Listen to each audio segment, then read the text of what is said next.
Hello everyone, if you're new to my channel, consider liking and subscribing. It will make me feel wonderful if you do that. Thanks. By the way, I also have another Naruto and Luffy fanfiction channel. If you are interested, link is in the description. The Devil Wears White. The ASL trio have been kidnapped, taken to a place that people only see in their nightmares. Children are tested on and lives are thrown away carelessly. How will they escape? If they do, who can they trust? And what's with these strange new powers? Now this is the season 1 of this fanfiction. It will have a season 2 where the same Luffy starts his adventure as from East Blue like in canon, but stronger and experienced. I don't own anything, adios. Finally, Ace was 17 again. He had his memories, he had his body back, and he didn't need to ask what was going on for another day in a row. Everything still felt fuzzy, and the facility was still fresh in his mind, but he remembered being with the whitebeards, he remembered taking the attack, and he remembered even if they were distant memories how he had slowly, or rather, quickly, been growing all over again. Sabou and Luffy were happy he was 17 again, almost more than he was. It was getting a bit repetitive for Sabou, the one who had to continue explaining to Ace everything he didn't remember, and while Ace was still Ace, he hadn't been their Ace. It was weird, but it was true. Now, though, everything was back in working order. Their brother was back, memories, body, and all, and they could move on from the attack. At breakfast, the commanders and captain were happy to see Ace back to normal, and Kyle, the one Ace had taken the devil fruit attack for, had even come over and thanked Ace for saving him. All in all, the day was starting off great for the three. After breakfast, the brothers had another session with whiskey which they went to without hesitation. With every session they did, it got easier and easier to go and speak with the nurse. The session went as well as expected, whiskey helping Ace especially with his suddenly very fresh memories of the facility, and once it was over, they were back sitting at the railing. The three had spent the past few days here with Ace as he slowly aged back to his 17-year-old self, so it was almost habitual to return to the spot even after everything was back to normal. The spot at the railing was almost like a safe haven for the three. It was safe, familiar, peaceful, something they could always rely on. The railing would always be there, and when they sat there they would always have a good view of the ocean, the sun, the sky, the freedom. It was something in their lives that would never change. The brothers remained there for the rest of the morning, occasionally talking with a passing crew member or commander as they did. They made no move to leave the railing, not until the lunch bell was ringing, and even then they stayed as long as they could, all three of them gazing out into the seemingly endless ocean before forcing themselves to leave and get food. Lunch was as normal as breakfast was, nothing out of the ordinary happening, no surprise attacks, and no fights breaking out. It was almost unsettling for the brothers to have such a normal, anticlimactic day after the weird few days they just had. When they left the galley, that normal, unordinary day changed. No one was out yet, only Curiel and Kindu who were near Whitebeard's chair, but other than that the deck was void of anyone else. As they left the galley, Sabou could hear the booming footsteps of Whitebeard as the captain walked out behind them, confusing him. Normally the captain was one of the last to leave the galley, not the first. As he appeared behind them, the brothers turned to greet him, all wondering what he was doing. "Ace, would you mind if we talk for a minute?" Whitebeard asked, his usual warm, comforting smile on his face. Ace looked to the captain in confusion for a moment before turning to glance at his brothers. They both shrugged, not knowing any more than he did as to what the captain wanted to talk about. Sure." Ace agreed, seeing no reason as to why he shouldn't accept. Whitebeard had yet to show them that he was a bad person, and frankly, they didn't expect him to. There was nothing that they'd seen or heard from the man that would cause them to believe the giant could ever turn on them like they had once used to think. "I'll meet you in my room then," the captain said before walking off, most likely to the aforementioned room. Ace raised an eyebrow, both he and his brothers watching the captain for a minute before turning their attention to each other. "You want me to listen in?" Sabou asked, wondering if Ace wanted his privacy or not. On one hand, they didn't think that Whitebeard would ever turn on them, but Sabou wasn't sure if Ace wanted to give up the safety net of having Sabou listen to make sure everything was alright. "Nah, it's fine. If anything goes wrong I'll just say kangaroo," Ace said with a nonchalant shrug as he mentioned their safe word. Luffy could feel the nervousness in his brother contradicting his attempt at looking calm but didn't call him out on it. "Alright. Luffy and I will wait at the railing," Sabou said, patting Ace reassuringly on the back before heading off towards said section of the deck. Luffy gave Ace a hug before following the blonde, leaving Ace alone to walk to the captain's quarters. He remembered from when they first got here, were first out of the infirmary, when Marco gave them a brief tour of the Mobi, showing them the most important places that they would need to know. One of those places had been the captain's room, and he remembered it being at the end of the hall where he and his brother's room was, so he headed straight there. As he walked he contemplated what Whitebeard could want to talk to him alone about. There was a possibility that it had to do with the attack he had only just recovered from, but even then, Ace was at a loss as to why they would need to have a private conversation about it. He tried ignoring the churning in his gut telling him that this was going to have something to do with his father or the facility. Even though Whitebeard had all but shrugged away the news that Roger was his father, Ace wasn't so sure that it would be left at that. No one had ever taken the idea of Roger having a child as well as Whitebeard had, so maybe this was the time he was going to bring it up. Tell Ace how much of a monster he was. Tell him he wasn't worthy enough to live. Deep breaths. Ace forced himself to stop thinking about those things, forced himself out of those thinking traps Whiskey had been telling him about.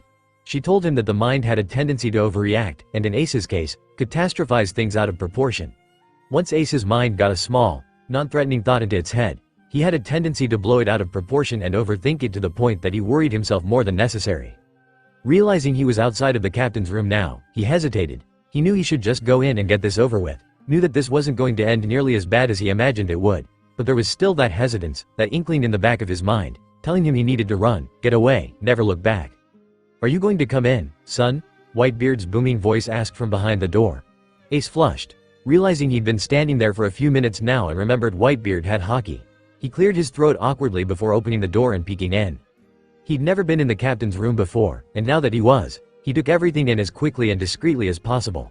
His eyes floated from object to object, from the chair, the nightstand and bed, to the shelves, the medical supplies, and the drawing of a dog on the wall. Ace felt himself questioning the picture. It looked almost like a child had drawn it, not to mention the fact that the dog had a mustache. "Gararara, that's Stefan." Whitebeard laughed, noticing how Ace looked at the drawing with curiosity. "Stefan? Was he your dog or something?" Ace asked, slowly walking over to the chair and sitting down. He could still feel a tension in himself, but he tried to look and act as calm as usual. "No, Ruta drew him for me a long time ago. He wanted me to have a companion here in my room in case I was ever lonely," Whitebeard said with a fond smile. Ace felt himself smile a bit as well, some of that previous tension slowly ebbing away. "So, what did you want to talk about?" Ace asked as he shifted. Whitebeard turned to look at Ace, his smile never leaving his face. "I was wondering if you would like to become the 2nd Division commander," Whitebeard said, getting straight to the point. The bluntness of the unexpectedness of it, threw Ace through a loop. He sat, gaping at the captain, his eyes wide. "WW's 2nd Division commander?" Ace questioned, unclear on whether he'd heard the man correctly. Whitebeard laughed before responding, nodding his head. "That's correct," he replied, smile never faltering. Ace waited a moment.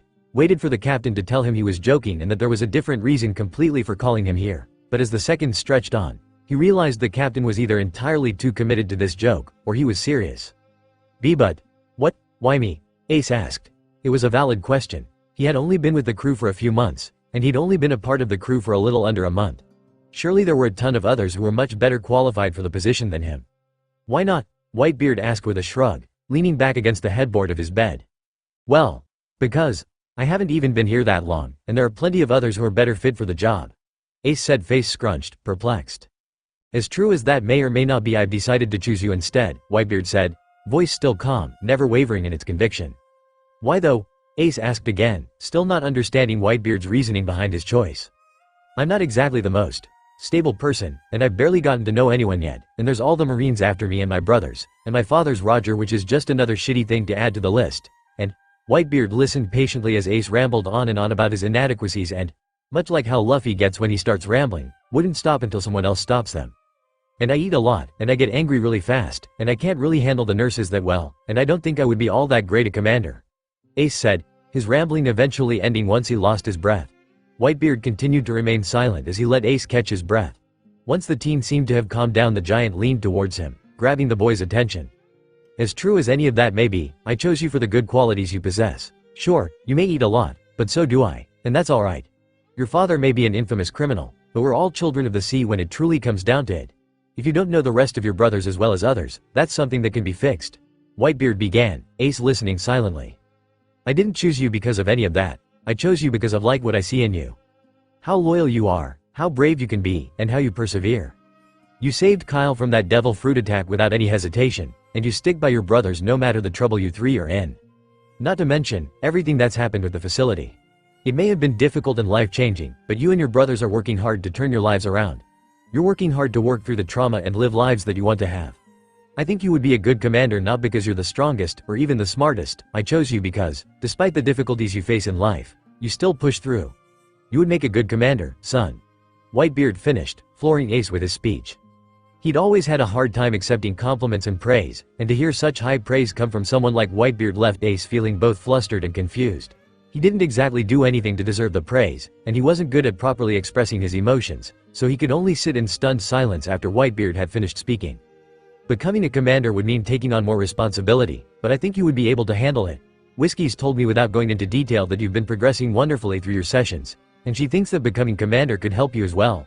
Whitebeard added after the silence continued to reign. So, if I do become the second commander, what would I have to do?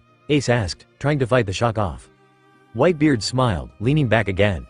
Well, what did he want? Sabou asked eagerly once his brother returned. He and Luffy had been waiting patiently on the railing, occasionally talking to some of the passing crew members to pass time. Ace and Whitebeard had talked for a while, almost a whole hour before they returned to the deck. Sabou and Luffy could both see the shock on their brother's face despite his best efforts to hide it, and that only made them that much more curious as to what they had talked about. Room. Ace simply tapped out, obviously not wanting to speak about it here. The two nodded and hopped off the railing, following Ace back towards the commander's hall where their room was. They walked silently, but Luffy couldn't help but glance towards Whitebeard, taking in the happy feelings, the pride, the joy, the warmth, the love. He couldn't find anything bad coming from the captain, nothing out of the ordinary, and that only made him more confused. His brother, on the other hand, was a mixture of emotions that were hard to define and separate from one another. There was the shock that overtook most of the emotions, but beneath that, there was a feeling of disbelief, a feeling of unworthiness, and the familiar anger his brother felt whenever he didn't know how to deal with his feelings. Hidden beneath all of that, though, there was a warmth, different from Ace's normal warmth. It was stronger, brighter, warmer. Luffy pulled himself from his brother's feelings, more confused now than he had been before. He couldn't make sense of the different emotions, couldn't figure out what the captain had said to Ace to make him feel this way. They reached their room finally, Sabou practically rushing into the room, ready to hear whatever Ace had to say about his talk. So, what happened? He asked impatiently as Luffy entered, and then Ace, the eldest, closing the door before he turned to face the blonde with a sigh. Luffy went and sat on the bed, crisscrossing his legs and watching his brothers as they spoke, standing in the middle of their room. Well, he asked me if I wanted to be the 2nd Division commander, Ace said, not beating around the bush. Sabou took a step back in surprise, eyes widening, while Luffy tilted his head slightly, not quite understanding. Ichi wanted you to be a commander? Sabou asked in as much shock as Ace had. The oldest nodded, running his fingers through his hair as he went and sat in their desk chair. Yeah, and he kept saying I would be good at it and stuff, and that it didn't matter to him that we'd only been here a few months, or that I've got all my, issues. Ace continued. Sabou sat on the bed beside Luffy, eyebrows furrowed in thought. The room went quiet, no one speaking, as they all mulled over Ace's words. Did you say yes? Luffy asked curiously. Sabou looked over to Ace, eager to hear his brother's answer. I told him I'd think about it. He said being a commander meant more responsibility and stuff, but he also said Teach was in the 2nd Division too. It'd mean I was his supervisor or whatever, but basically he, and everyone else in the 2nd Division would answer to me. Ace explained. Even though the brothers had been there for a few months, they didn't quite have a good grasp on how the whole divisions and commanders worked yet. All they knew was that there were separate divisions, and their commanders oversaw their own groups, but they didn't know who was in what division or how those divisions were run. That would mean we could keep better tabs on him, but that'd also mean you might have to actually interact with him, Sabou muttered, referring to Teach. Ace nodded, sighing heavily. That's why Whitebeard mentioned it. He wanted me to know that if I agreed, Teach was going to become someone I'd be running into more and more, Ace said darkly. He appreciated that the captain had taken these things into account though, had taken the time to Ace. Was there anything else he said? Sabou asked. Not really, he just explained all the stuff I'd have to do if I said yes. Whiskey apparently told him that she thinks it'd be good for me to have the extra responsibility too, Ace added. Do you want to say yes? Luffy asked. He hadn't seemed as shocked as Sabou or Ace had been by the idea of Ace becoming commander, but there was also the possibility he just didn't understand the significance behind it. Sabou looked from Luffy to Ace, finding that his brother was bringing up some very good questions that he hadn't thought of, still too shocked to think properly. I don't know. It was 5 days later that Ace finally figured out the answer to his question. 5 days of talking with his brothers, watching Teach, talking to Whiskey, Marco, Thatch, Izo, and even Jiru at one time. He forced himself to interact more with the crew, tried to at least glance Teach's way from time to time without glaring at the bastard. All the meanwhile, he debated whether he should agree to become the commander of the Whitebeard's 2nd Division. He knew, or at least, he felt, that this was a big deal. There would be an added responsibility if he said yes. He'd have to push himself to at least get to know his division, and one of those people would be Teach. He couldn't avoid the man forever if he was in his division, under his watch, so he'd have to at least be able to tolerate being in the man's presence, but that was one of those easier said than done situations. He, Sabou and Luffy spent many hours, all times of the day, talking over the decision. Even though the two wouldn't be affected whether Ace said yes or not, it was still a big decision for their brother, and Ace valued their opinion on the subject almost more than his own. If they said not to, he wouldn't hesitate to deny the position, no matter the benefits of it. So when the three finally seemed to come to a decision by the end of the 5th day, Ace marched his way to Whitebeard's room once again, ready to tell the captain his verdict. Like the last time though, his determination wavered the second he was outside the man's door. He took a deep breath, raised his hand to knock, lowered it, raised it again, lowered, Rais. "I don't bite, you know," Whitebeard's voice said from inside, startling Ace. He flushed, feeling a sense of déjà vu before he opened the door, poking his head inside in a similar way as he had the first time he'd been there. "Hello son, did you want to speak with me?" Whitebeard asked, his smile still as gentle and calming as ever. Ace swallowed but nodded as he fully entered the room, shuffling meekly over to the chair he'd sat in last time. "Yeah, I wanted to talk about the, position you offered." Ace managed to stumble out, his anger flaring within him at his inability to speak properly. "Did you make a decision?" the captain asked, expression never shifting, never changing.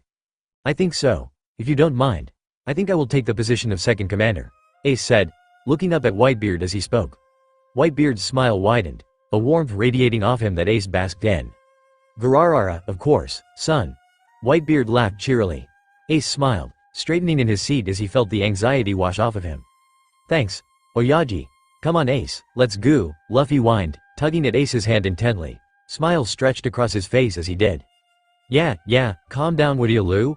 Ace muttered, rolling his eyes in an attempt to look unamused, though the smile on his face ruined it. "As if that's possible," Sabou said from Luffy's other side, a smirk on his own face as he followed the hyperactive young boy. "I just got back though, so that should count for something," Ace said, trying to put on his best "I'm tired" face. "But Ace, you promised," Luffy whined, tugging on his brother's hand. "Yeah Ace, you promised," Sabou said, repeating Luffy's words in a teasing tone to the eldest who glared at him. "What exactly did Ace promise this time?" Izo asked with a smile as he walked over to the three brothers, hands hidden in his sleeves. "Ace said he would tell us all about his mission and then he'd spar with me," Luffy said, turning his attention to Izo, talking to the commander as if he was their parent and he was tattling on Ace. "I see. Well Ace, seems you better make good on that promise of yours. After all, you know best that Luffy holds promises in high regards," Izo said with a hint of laughter.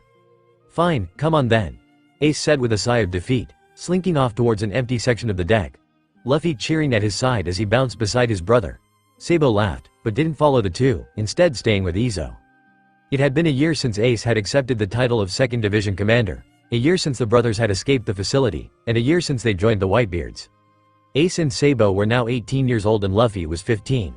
Over the course of the year, the three continued to open up to the crew, making more and more friends amongst the crew. They continued to keep a close eye on Teach, and with Ace being in charge of the 2nd Division, that became much easier to do. Sabou and Luffy had been placed amongst the 2nd Division as well, much to Ace's never-ending delight whenever he got to use the "I'm your superior and your older brother" card. The three continued to share a room, continued to go to their sessions with whiskey, and continued to get past the trauma that was the facility. Of course, there were setbacks every now and then, because that's just how life goes. Occasionally the three would see or hear a trigger, or just have too many nightmares, and they would take the day off, deeming it a bad day. Everyone on the crew understood and no one ever pressured them to talk about those bad days. It was just understood that they weren't to be spoken about unless the brothers mentioned them. Ace had also gotten the hang of being a division commander pretty quickly. If he ever had questions, he went to Marco or Whitebeard, but other than that, he seemed to have everything under control. "Did you have a cool fight? With lots of bad guys and stuff? And explosions too?" Luffy asked his brother as they both got into fighting stances. "Well duh, I did go to protect one of Pop's islands," Ace said with another eye roll, as if it was obvious. Luffy grinned, laughing. She, oh, did you try that firefly thing again?" Luffy asked as he launched himself towards Ace, fist flinging backwards in preparation for an attack. "Yeah, it worked better this time too. Got most of the pirates with him," Ace answered as he blocked Luffy's punch, coating his arms in haki. Sabou watched off to the side with Izo, the two talking quietly amongst themselves as Ace and Luffy sparred. It was a usual occurrence for Luffy to want to spar with his brother after a mission, as long as Ace was alright to spar. Whenever Ace left, Luffy had a habit of sitting on the railing and watching their eldest brothers wave like a hawk. Most times it was alright, the wave never faltering or getting weak, but occasionally Ace's wave would start losing opacity, and whenever that happened, it was difficult for Luffy to do anything other than sit there and stare at the wave, practically willing it to get better. The only thing that could get the youngest brother to leave the railing would be food, the bathroom, or sleep, and even then it was a challenge. "Speaking of, alright you two, lunch is ready," Sabou shouted to his brothers, ending their spar preemptively. Food! Luffy cheered, running off without hesitation to the galley. Sabou and Ace both shook their heads at Luffy's antics, but followed after him regardless. As time passed, Luffy had slowly returned to the bubbly, happy person he'd been before the facility. There were times that he reverted back to his old self, mostly when they were in crowds of strangers, but for the most part, Luffy was back to how he used to be, gluttony and all. The same could be said for Ace and Sabou as well. The two of them were no longer as timid or cautious as they used to be so long as they were around the whitebeards. Whenever they landed on new islands not under Whitebeard's protection, it was a different story, but other than that they were great. The Marines were still out to get them, of course, and they'd even raised their bounties multiple times over the year. Once word of Ace's promotion got out to the world, his bounty had a major increase, and ever since it's been steadily rising, now resting at a good 450 million berry. Sabou wasn't far behind with a 400 million berry bounty, and Luffy was at 300 million berry. They were still to be taken alive only, and their pictures had yet to be updated since the first picture they had. You nearly gave Luffy a heart attack during your last mission, Sabou said as he and Ace matched each other's pace. Really, I wasn't even injured that bad, Ace said with a frown, watching his little brother's back as it disappeared into the galley. You know how he gets whenever you get an injury and we're not around. Thatch wasn't here either to keep him calm with food, Sabou said with a sigh. He remembered only a few days ago when Luffy had refused to leave the railing for meals, stating Ace's wave was lighter than it should be. Sabou had to spend nearly the whole meal trying to coax his brother to eat at least half a plate of food. Whenever Luffy was on Ace watch, Thatch would bring him snacks periodically and talk with him to make sure he ate healthy, but the commander had been sent on a mission of his own a few days after Ace had. Sabou had been left to try and keep Luffy alive by himself, though that wasn't necessarily all true with the hundreds of crewmates they had that all tried their hardest to make Luffy feel better too. Marco was another one of the few to constantly check up on Luffy during those times, talking to the boy and making sure he took care of himself. When's he get back anyway? Ace asked, having noticed Thatch wasn't around when he got back. I think Pops and Marco said he should be back by tomorrow, Sabou said, he and Ace both reaching the line to get food now.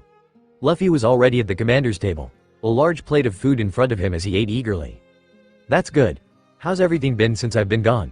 You know, besides Luffy worrying too much, Ace asked as they started piling food onto their plates.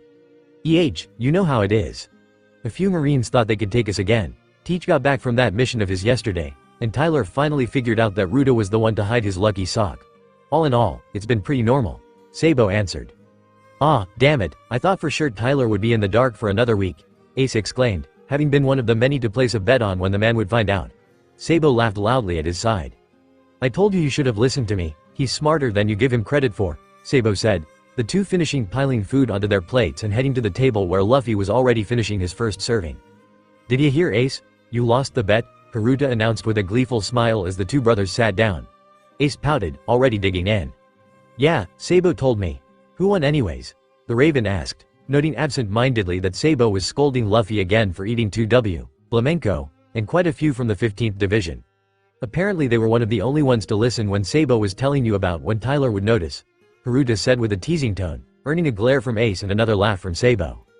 Yeah, whatever, I get it, Sabou's smart. Nerd, Ace said, muttering the last word quieter, yet loud enough for everyone to hear.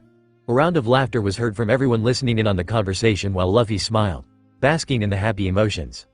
Seriously though, you should get in on the bets too, Sabou. You almost always win them even though you don't participate, Jozu said. Sabou shrugged, taking another bite of food. I'd rather watch Ace lose all his allowance instead. Besides, I don't need any more money than I've already got, the blonde replied. Yeah right, that's not what you said when we had to get you new clothes, Ace demanded, pointing a finger at Sabou accusingly. He regretted it almost immediately though when his brother turned to give him a glare. That's only because you burned all of mine with that rampage of yours. I needed a whole new wardrobe, Sabou nearly shouted. In between the two, Luffy laughed loudly, thinking back to a few months ago. Ace had woken up from a nightmare and hadn't been in his right mind, immediately swinging fiery fists this way and that, lighting up their closet almost instantly. Sabou and Luffy had calmed him down quickly enough, but the damage had been done. Luffy's clothes had all been out drying after a mishap in the mud, and Ace hadn't worn a shirt since he'd gotten his tattoos, so the only one to really suffer had been Sabou, whose entire wardrobe had been lost. It wasn't really my fault though, besides, if you didn't wear all of that then it wouldn't have been so expensive, Ace said in an attempt to defend himself, gesturing to Sabou's outfit. Sabou had returned to wearing clothes resembling those of nobility, complete with the frilly cravat, white undershirt, and blue vest with a belt. He also wore a pair of brown gloves and black boots. Sorry that I actually like wearing clothes, Ace. Sabou said sarcastically, complete with an eye roll, referring to his brother's lack of shirt. Ace wore a simple pair of black shorts with an orange belt. The buckle a shiny silver with a red A on it, and a pair of black boots. Clothes are overrated, Ace said, his tone still slightly defensive. If you two are done with your bickering, Luffy seems to have left, yoi. Marco said in his usual lazy tone, pointing his fork to the galley doors which were swinging closed. Ace and Sabou blinked, both realizing something at the same time as their eyes widened. Shit! They both exclaimed simultaneously, shoveling the last of their food in their mouths before rushing out after the youngest. The commanders all laughed while Whitebeard smiled, taking a sip of his drink, alcoholic of course. Meanwhile, Luffy was busy laughing quietly to himself as he shimmied himself into a group of barrels, his rubber body allowing him to feel no discomfort at the tight space which would be impossible for a normal person to fit into. He held a water balloon in each hand, one red and one yellow, and forced himself to stop laughing once he heard his brothers run out onto the deck, knowing Sabou would hear him if he did. Come on Luffy, I thought we weren't gonna do this anymore, Ace all but whined as he scanned the deck for the youngest. The second the two older brothers had reached the deck, Luffy had suppressed his aura, something he had figured out how to do over the course of the year with the pirates, making it nearly impossible for the two older brothers to find him. Can you hear him? Ace asked, beginning to walk around the deck in an attempt to find Luffy, though being careful not to stick his head close enough to a hiding place, lest his brother be hiding there. He'd like to avoid a face full of water if possible. No, he's gotten too good at being quiet when he wants to be, Sabou said with a sigh as he began searching alongside Ace. After one of Ace's first few missions, in an attempt to lighten Luffy's mood, Haruta had suggested playing a prank on Ace and Sabou. The boy had been interested in the idea, and ever since then, whenever Ace got back from a mission, he would run off and hide somewhere, ready to pelt the two with his water balloons that Haruta continued to supply him with. The two had tried time and again to stop Luffy from doing this, but the one time they did manage to stop him, he'd pouted for almost a full 2 days before they relented and agreed he could continue doing it. Of course, every time this happened, they regretted not holding out longer. As time passed, Ace and Sabou tried searching every known hiding place they could think of with no luck. Eventually, the rest of the crew was watching them in amusement, some having accidentally stumbled upon Luffy but not giving away his hiding spot. Haruta watched proudly, having also found Luffy already.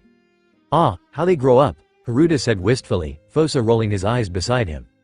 At least he's actually hiding this time. Last time he just sat on the beams and dropped the water balloons on them when they walked outside. Fore said, gesturing to the wooden beams high in the sky. Haruta laughed, not having been there the last time Ace returned from a mission. Better than the first time we did this, and he laughed the whole time. Sabou found us right away, Haruta said, eyes drifting over to where Luffy sat, water balloons at the ready as his eyes followed his brothers intently. I think you two forget the time he tried to sneak attack them and ended up falling into the ocean, yoi. Marco said in amusement, arms crossed as he watched the two brothers grow more frantic in their search. Fore and Haruta both winced. Yeah, that definitely wasn't one of his best attacks, Haruta agreed. Gotcha. Luffy's shout drew the commanders from their conversation, turning just in time to watch Luffy pop out of his hiding spot and hit Ace and Sabou squarely in the face, the water balloons exploding at the contact. Laughter erupted from everyone present besides Ace and Sabou, the two pouting as they wiped their faces. Damn it Lou, when did you start getting good at this? Ace asked, shaking his head like a dog, water flinging this way and that, a few closed by complaining as they got wet. She, Oyaji gave me some ideas. Luffy exclaimed loudly. Everyone turned to the captain who looked away, whistling. Oyaji. Ace and Sabou whined in unison, only getting a laugh from the captain in response. Great. I'm gonna go change, Sabou said with a sigh of defeat, stalking off to their bedroom. You do that, I'm gonna teach Luffy why it's a bad idea to throw water balloons at me every time I get back, Ace said, fist forming and turning black at the hockey he was exuding. Luffy yelped, jumping onto one of the barrels and extending his arms upwards towards the rigging before Ace could grab him. Get back here you damn monkey. She. No way. Aw, hey, no fair, you can't throw fire at me. Don't burn down the ship Ace, yoi, oi, Luffy, run that way, not towards me. Gah, run away, they're heading this way, Gararara. Meanwhile, elsewhere in the New World, Thatch and his division slowly made their way back home to the Moby. They still had another day of travel, but everything, for the most part, was peaceful. The small group that Thatch had taken with him on his mission were all milling around the deck, some checking to make sure they were still on course, some moving loot they had gotten into the ship, and others tending to the wounds they received during their fight. Thatch himself was alone in his room, laying on the bed as he tossed a circular object back and forth from hand to hand. He observed it carefully, mind racing as he thought of all the different options. The object, of course, was a devil fruit. The yummy no mi. When Thatch and his division had finished up their fight and had been looting the pirates that thought they could wipe protected islands, Thatch had found the fruit inside a treasure chest on board the enemy ship. Of course, since he was the one to find it, he was the one who got to decide what he wanted to do with it. This meant, however, that Thatch had a serious choice on his hands. On one hand, he could eat the fruit, gain new powers that could possibly help or hurt him, and lose the ability to swim. On the other, he could not eat it, maybe give it to someone else on the crew who wanted it, maybe sell it, while keeping his ability to swim in the end. Both choices had their pros, but they both had their cons as well. For one, there was the obvious loss of being able to swim if he ate the fruit, but there was also the possibility that whatever power he gained would be useless. Sure, there was the saying that no devil fruit power was truly useless. You just had to know how to use it, but that meant Thatch would have to train himself all over again, get himself completely accustomed to a new power he'd never believed he would have.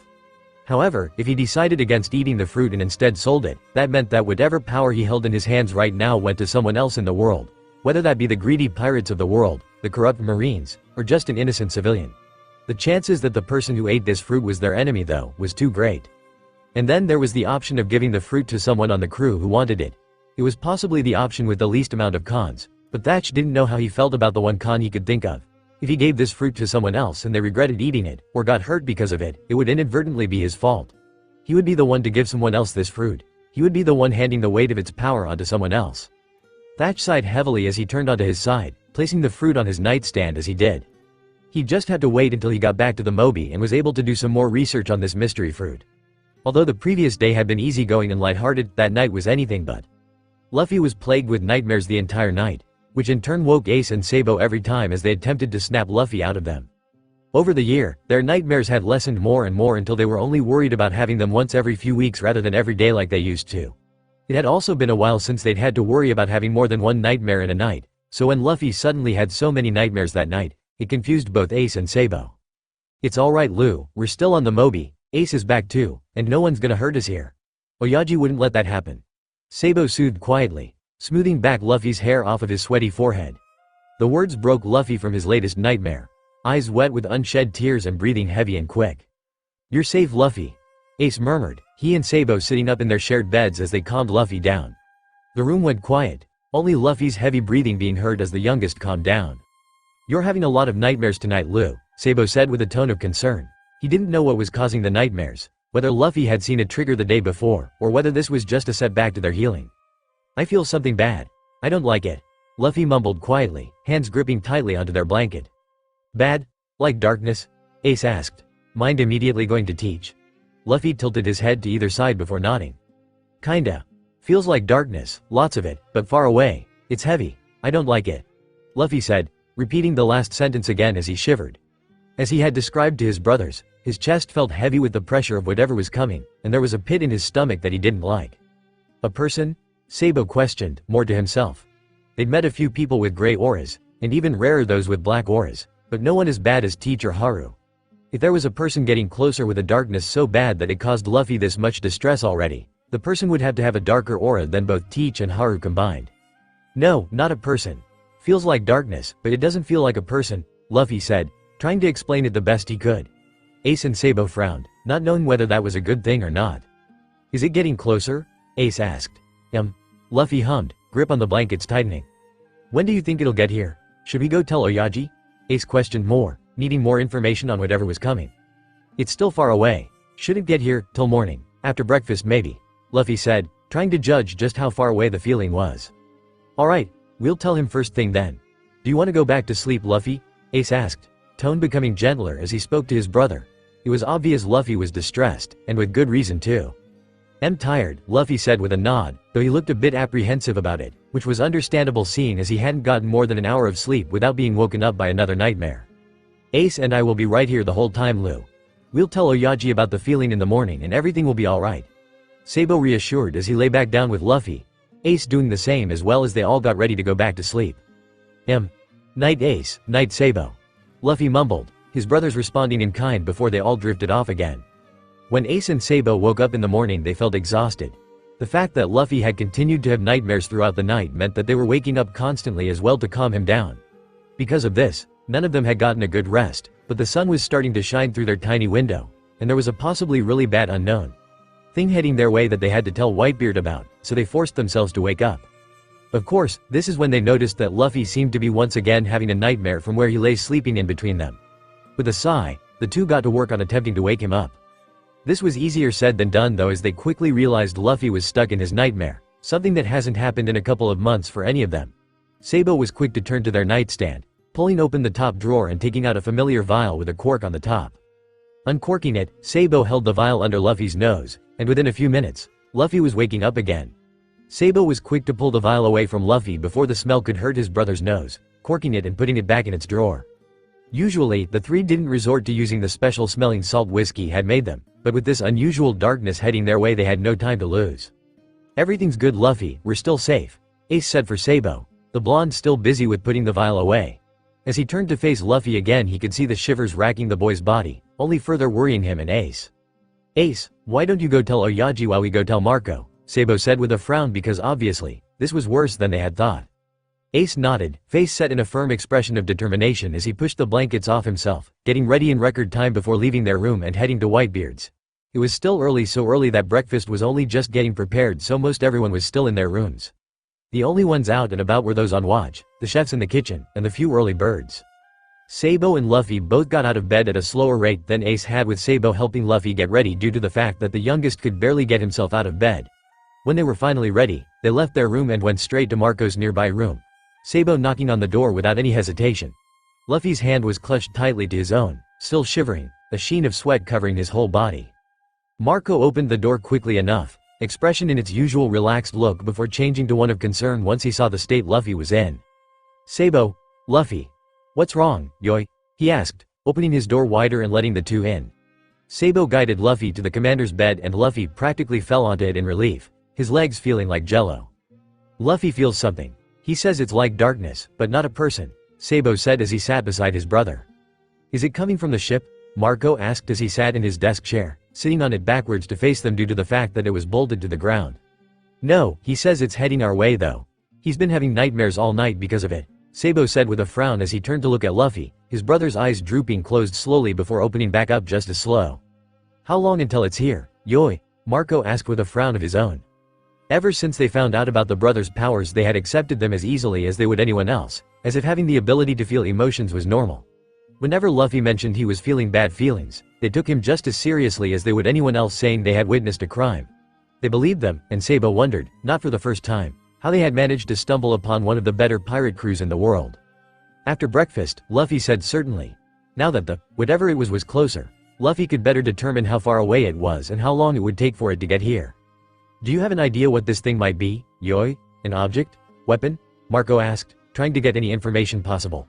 Luffy shook his head though, telling them all that they would just have to wait until it got here to figure out what it was. "Ace is telling Oyaji right now, but I thought it'd be best to tell you about it too, seeing as Luffy's having such a strong reaction to whatever this is," Sabou said. Marco nodding in understanding. "Ace, a few from my division keep an eye out, Yoi. Could you show me where the feeling's coming from?" Marco asked Luffy, the youngest nodding as he stood shakily. As they left the commander's room, Sabou could hear more and more of the crew waking up. Ace and Whitebeard were out on deck now too, the two of them by Whitebeard's chair as they spoke amongst themselves. When they were outside, Luffy took a deep breath, trying to use the outside as a calming agent like he usually did. It helped, but not by much. His legs still felt like they would give out at any second, and he was still shivering and sweating, though not as often as before. Luffy pointed off towards wherever the feeling was coming from, Marco thanking him before heading off to inform the necessary people of what was coming. Sabou, meanwhile, guided Luffy towards Whitebeard, knowing the man would help calm the youngest better than he could at the moment.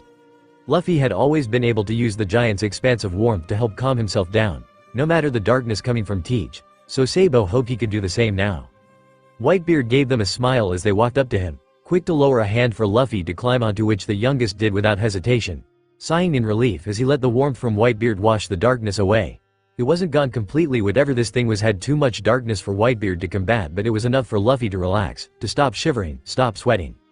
Ace and Sabou were relieved to see Luffy relaxing, even if it was only slightly, and Ace went back to speaking to Whitebeard, finishing informing him of the darkness, Sabou helping add a few things, before talking to the man about the mission he had just completed. Marco had taken it upon himself to inform all of the commanders about the incoming darkness, so every commander on board was out on deck, standing by Whitebeard and the brothers as they all waited impatiently for a speck of something to appear. When asked, Ace said he could see a ship in the distance, but there was a fog that blocked him from seeing it clearly, so they had no clue what kind of ship it was. When breakfast was ready, everyone made their way inside to eat. Whitebeard noticed that Luffy had fallen asleep on his shoulder where he had been resting, so as to not disturb him. He stood slowly, walking carefully to the galley with Ace and Sabou close at his feet. The trio were all obviously tired, but once Marco explained that Luffy had had nightmares due to this incoming darkness, the commanders all understood, being as quiet as possible so Luffy could sleep. When they were in the galley, Ace and Sabou left to get food for themselves and Luffy, while Whitebeard roused the youngest, careful not to knock him off his shoulder in the process.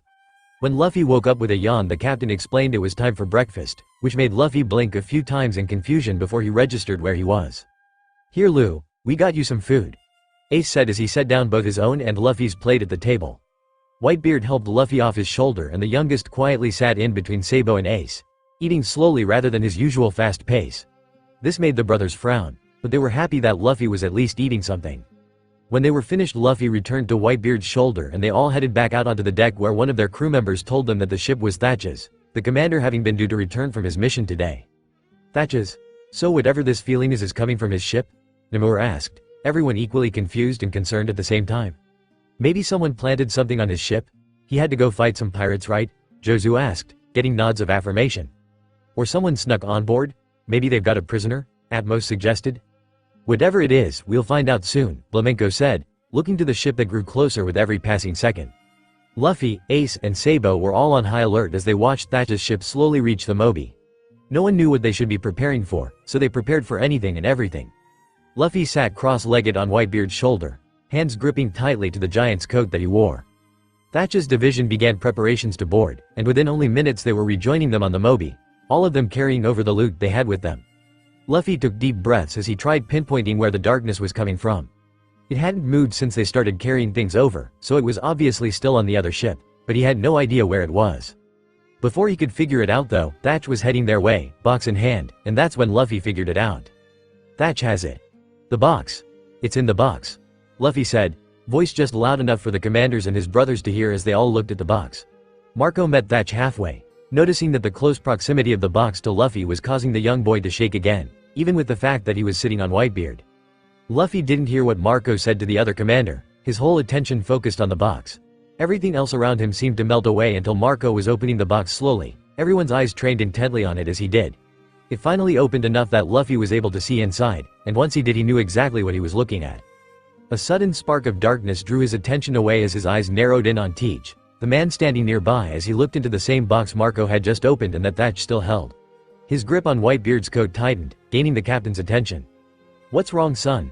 Whitebeard asked, noticing how pale Luffy was getting.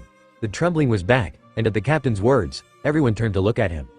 It all felt too overwhelming for Luffy, the darkness coming from the box, and now the rising darkness coming from Teach.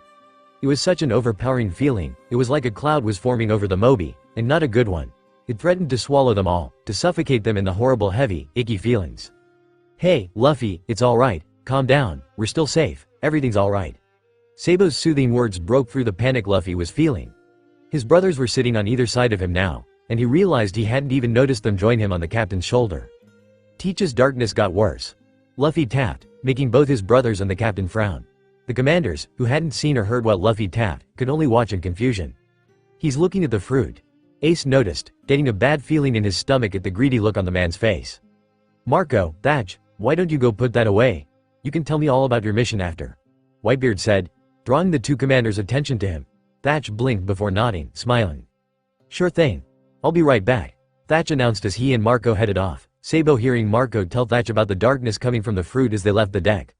Luffy tried to take some deep breaths as he felt the fruit get further away, but it wasn't far enough away for him to not be affected by it. "We'll keep a closer eye on Teach for now.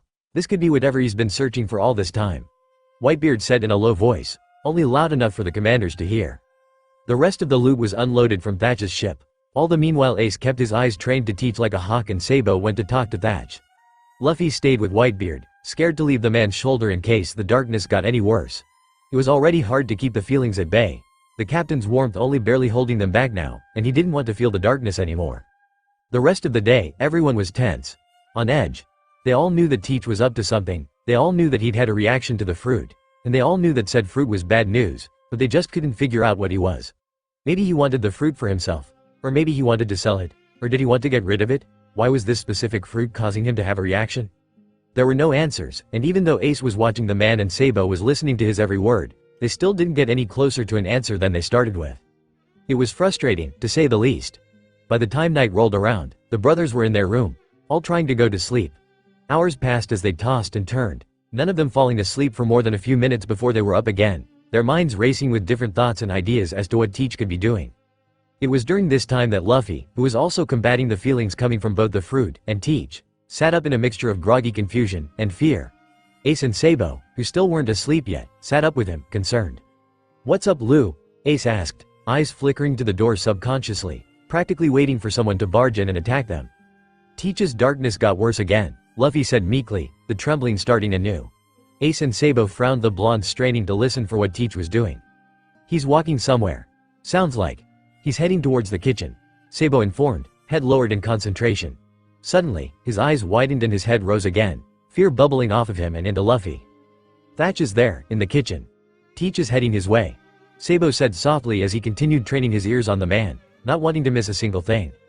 "How's the darkness, Luffy?" "Same. Better. Worse?" Ace asked, nearly frantic at the idea that Teach was finally making his move, finally showing his true colors.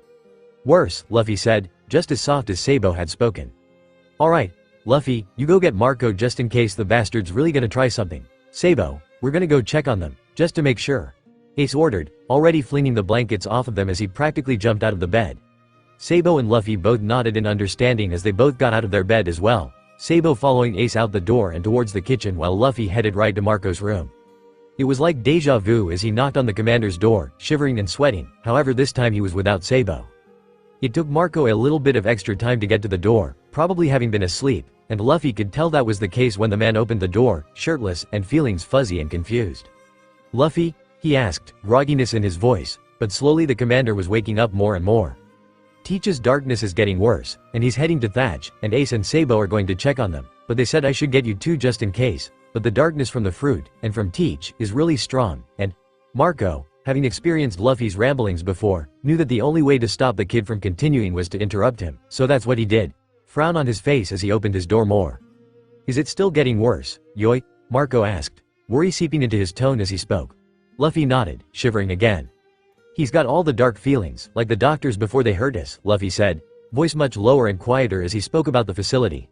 Marco's frown deepened as he turned back into his room, grabbing his jacket off the chair. "I'll check it out. You can stay here until we come get you, alright, Yoi?" Marco asked, gesturing for Luffy to come in. The boy nodded, entering the room and sitting on the commander's bed again. Marco watched him for a moment as if making sure Luffy was okay, before nodding and turning to leave, closing the door behind him as he did and leaving Luffy in darkness. The young teen sat there in the darkness for what felt like hours. He could only focus on the feelings coming from the group, from Ace and Sabou's fear, yet determination to check on Teach and Thatch, to Marco's worry as he headed their way as well. Teach's maliciousness and darkness were still on the rise, meaning the man was getting ready to do something, getting ready to act on those feelings, and Thatch stood in the kitchen still, his feelings blissfully unaware to the malice heading his way. It was all very disconcerting for Luffy, to feel all the feelings coming from everyone, but then to be sitting safely in a room away from them all. He wanted to help too, wanted to keep Teach from harming Thatch, but he couldn't work up the courage to fight against the darkness rolling off of Teach to do anything. Maybe if the fruit Thatch had found wasn't so close by he would have been able to, but with the way things were now, it was a struggle for Luffy to even sit on Marco's bed without having a panic attack. He could feel Teach getting closer to Thatch, in the same room with him now. He didn't have Sabou's super hearing, so he had no clue what Teach was doing, just knew that his emotions were changing from curious to frustration to calm, all the while the maliciousness and darkness were still overpowering it all. Thatch was still happy, though that happiness had dimmed once Teach had entered the same room, and instead he was feeling worried, on edge.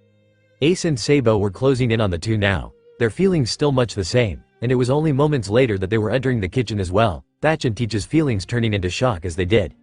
His brother's emotions were quick to turn from their fear and instead into a fierce emotion of protectiveness. Marco was there now as well, his emotions turning to surprise before they were changing to the same protectiveness of Ace and Sabou.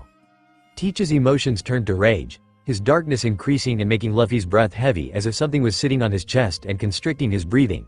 It was suffocating. He was so focused on not falling into a panic attack that he stopped monitoring the emotions, so he didn't know who was feeling the anger, who was feeling the pain, who was feeling the worry, he just knew that it was all culminating into a cloud of negativity that had Luffy squirming. He hated all of this, wanted it all to just stop, but there was no way for him to know what was happening or when this would all be over.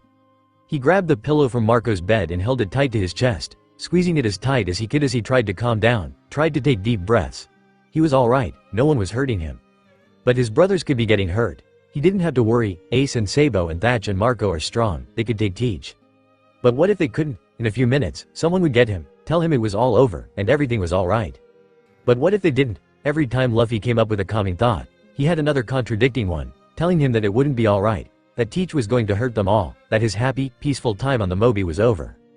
Hopefully, Marco didn't mind that Luffy accidentally ripped his pillow in two during his panic. Ace and Sabou both walked down the hallway as quick as they could, needing to see if Thatch was alright, needing to know what Teach was up to. It didn't take long for them to reach the deck, and when they did it was empty, those on patrol nowhere near them and the ones on watch high up in the crow's nest. It was dark out, the moon a crescent and barely illuminating the deck. Sabou grabbed Ace's wrist unconsciously, not wanting now to be the time he tripped and hurt himself in the dark when he had a perfectly good pair of eyes at his side. The blonde could hear Luffy telling Marco what was happening, but he could also hear Teach in the galley, getting closer to the kitchen Thatch resided in for the time being. Which begged the question of why in the world Thatch was in the kitchen to begin with, this late at night, but he forced himself not to think about that too much right now. There were bigger things to worry about after all. Teach is in the galley. We should hurry. Sabou teeting them to the galley doors in record time. They entered the empty room, but Teach was already slipping into the kitchen, the light from the other room seeping under the door that separated them. Ace and Sabou swallowed, trying to push down their fears of the man with darkness that rivaled Haru's, and then they were marching towards the kitchen doors as well, ready for anything they would spot behind the door. Of course, that was what they would have liked to think, but when they opened the door and saw the knife raised in Teach's hand, Thatch's back turned to the man as he chatted almost happily to him. They were stopped in stunned silence. This lasted only a split second though before Ace was charging the man, tackling him to the ground and knocking the knife out of his hand in the process. Thatch turned around in surprise at the noise, eyes wide as he observed Teach struggling under Ace. "Whoa, what's going on?" Thatch asked. Sabou glared at Teach as he walked around the man, careful not to take his eyes off him, and stood near Thatch. "Teach here just tried to stab you in the back is what just happened," Sabou told the chef as he lowered into a fighting stance. "What?" Thatch squeaked in surprise, eyes flitting over to the knife that lay too close to Teach for his liking. Sabou opened his mouth to speak when the door opened again and Marco entered the room.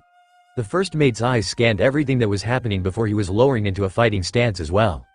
It was good timing too because Ace was suddenly thrown from Teach, the man much stronger than the second commander had anticipated. "What the hell, Teach?" Thatch could only manage to ask. It was one thing to know that someone you had considered to be your brother for over a decade was going to betray you, but it was a completely other thing for that person to actually attempt murdering you. "I knew I should have tried getting you two on my side sooner," Teach said with a tisk noise as he stood, brushing his clothes off as he did. "Like we would ever work with a bastard like you," Ace spat, standing up himself from where he'd been thrown across the room. Sabou felt his glare harden, his frown deepen at even the thought of working with the man. "Are you sure, Commander? I could offer you a hell of a lot more than these guys ever could," Teach said, a toothy smile growing on his face that disgusted the brothers. "You've got some nerve, Teach, yoi," Marco spoke up from the doorway where he stood. "Tell me, how did you figure it out anyway?" Teach asked, ignoring Marco's words as he addressed Ace and Sabou directly, stepping towards them.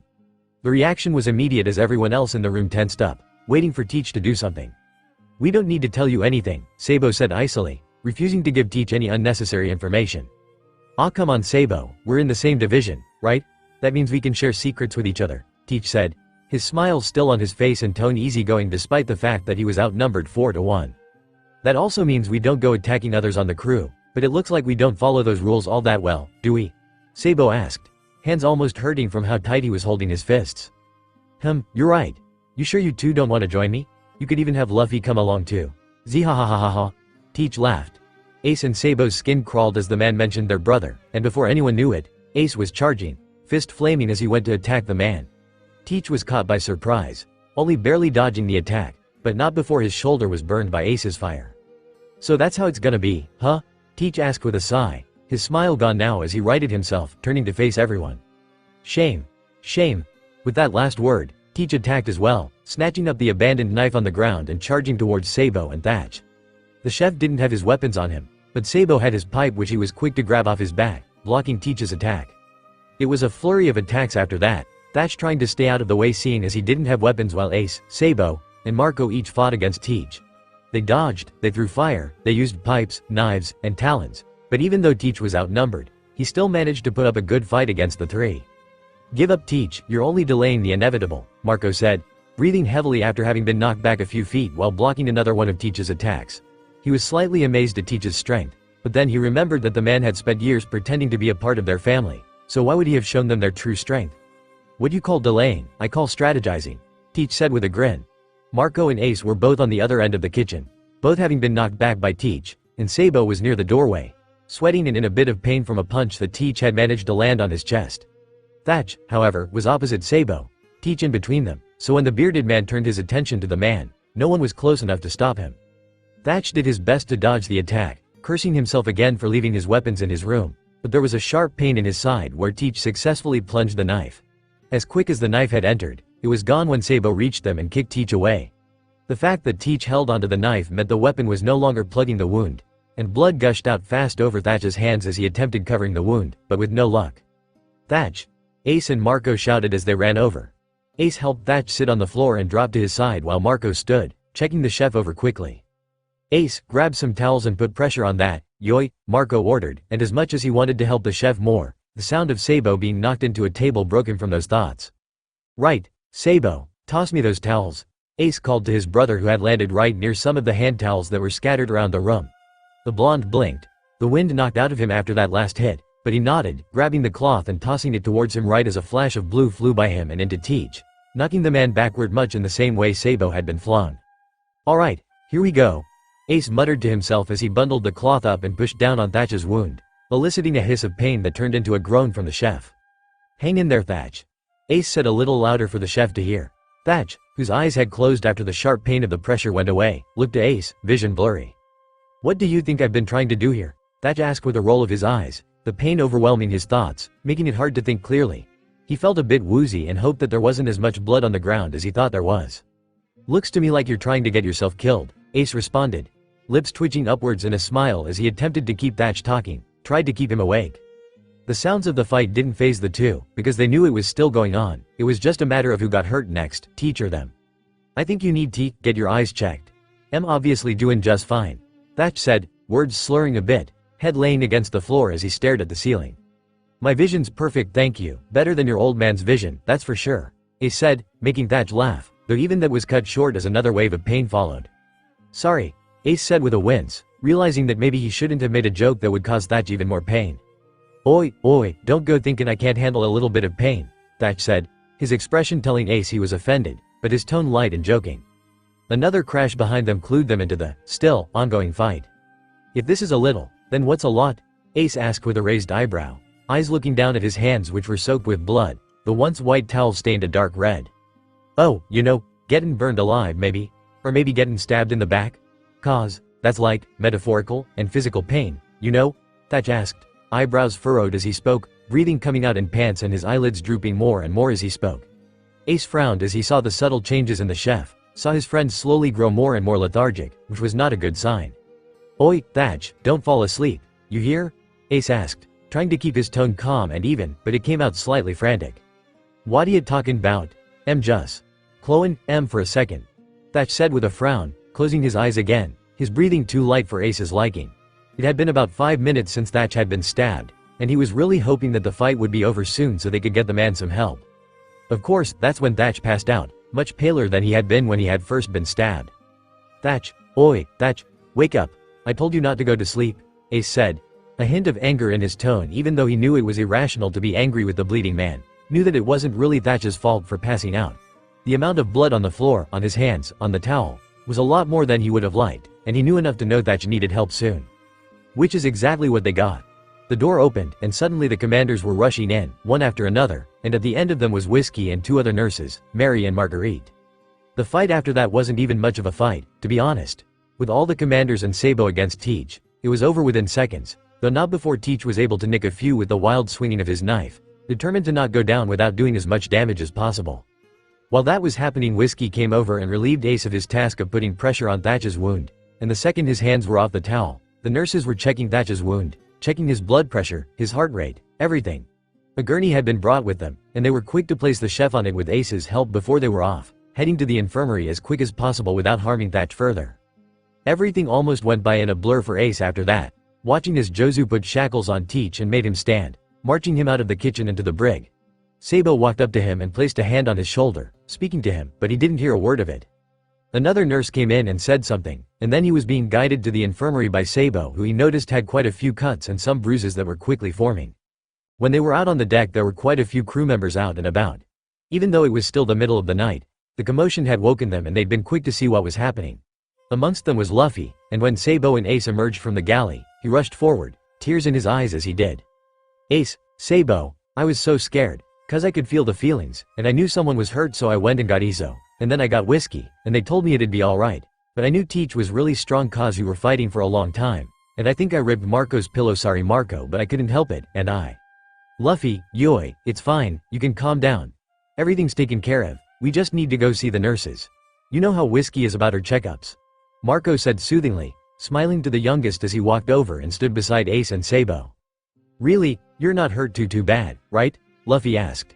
He could still feel Thatch was in pain, and that was ISCERN how much pain his brothers were in. "I'm a phoenix, remember? I don't hurt much at all, Yoi," Marco assured, ruffling Luffy's hair. "But what about Thatch? I can feel he's in pain still, even though Whiskey and Marguerite took him," Luffy said softly. "Like Marco said, Lou, we'll all be alright. The nurses are good at what they do, remember?" Sabou asked with a smile, both trying to reassure Luffy as well as reassure himself. Luffy hummed, still a little unsure. "Come on Luffy, why don't you come with us?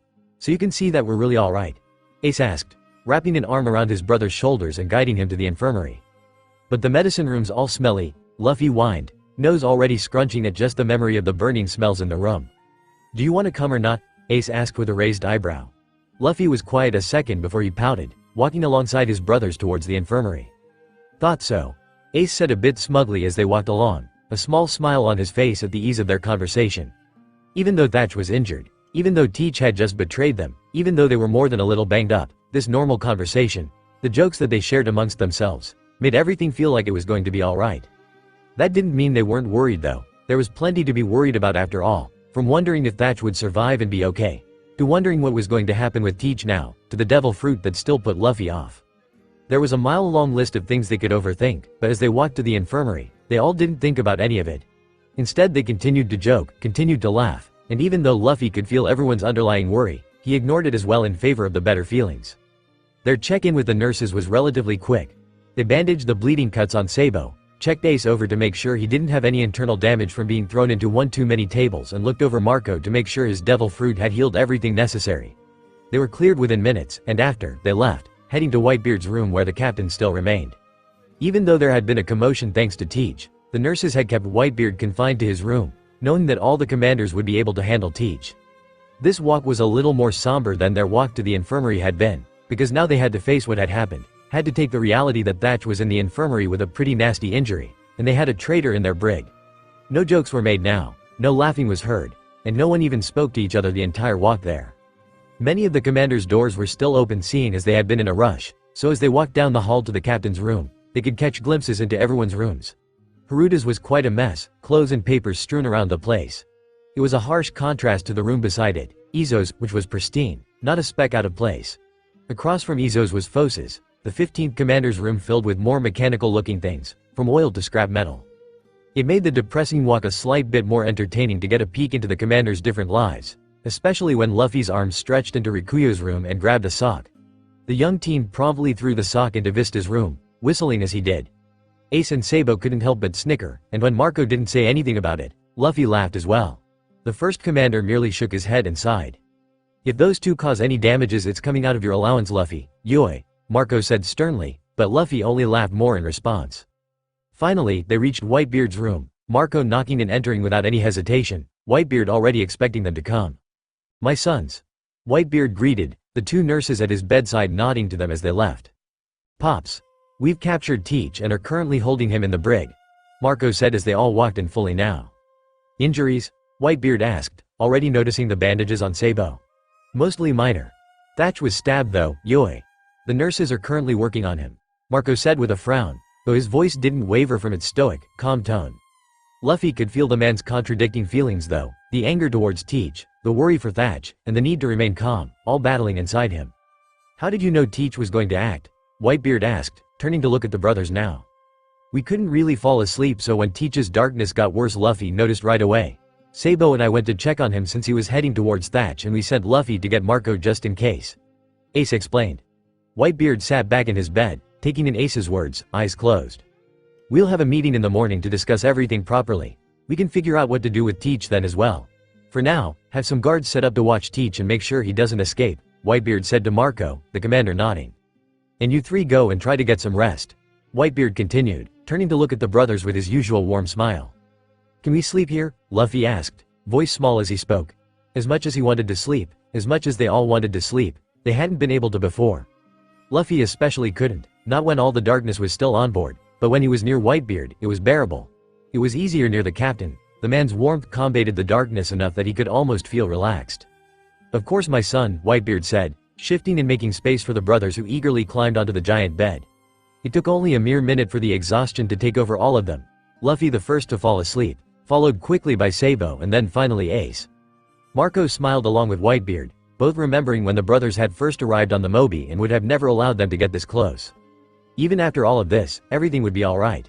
When morning came, all of the commanders and Whitebeard headed straight to the conference room while Sabou and Luffy headed to the galley for breakfast. It was a little lonely at the table seeing as it would only be Sabou and Luffy, so the two sat with some others from the 2nd Division instead. It wasn't the first time that the commanders and captain were all in a meeting during a meal, so they were used to finding somewhere else to sit. It helped that, during their year on the Moby, they'd made quite a few new friends, especially amongst the 2nd Division. Of course, everyone wanted to know about what happened last night, and word got around that Teach had betrayed them, but the two brothers didn't say anything about it, changing the subject to something much more lighthearted. Thankfully, no one pushed too hard on it after that, all of them understanding that Whitebeard would bring it up eventually and they would find out that way. The conversation moved on to when they thought they would reach the next island, to the chores that everyone had to do, and then to the weather, everyone wondering how long the nice weather would last. Sabou used the noise in the galley to tune out the talking he could vaguely hear coming from the meeting that the commanders and Whitebeard were having. And Luffy used the warmth from Sabou and the happiness coming from a few people to battle the worry and concern radiating off of many of the pirates, especially those from Thatch's division. There was also the darkness coming from both the Fruit and Teach, but there were so many other strong emotions around him that Luffy was able to fight away the dark feelings. After breakfast finished, the commanders' meeting was finally over and they were all heading back onto the deck again. This gained most everyone's attention, everyone wanting to know what the news was, and they got their answer as them all, the commanders standing at his side as he did.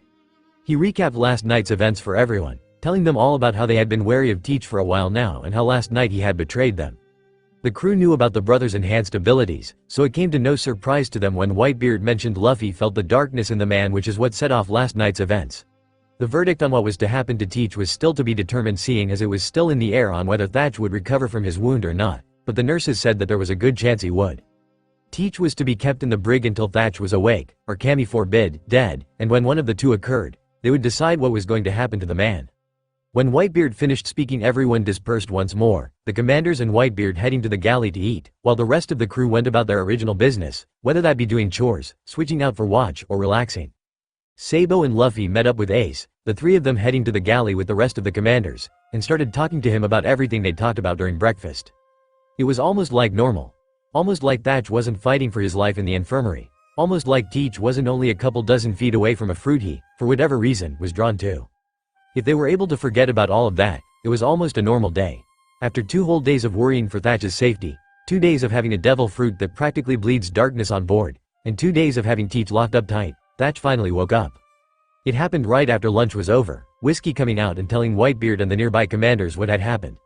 Luffy could feel the relief coming from every one of them, which in turn relieved him, and Sabou could hear Thatch talking to a nurse in the infirmary, solidifying for him that the chef was truly okay.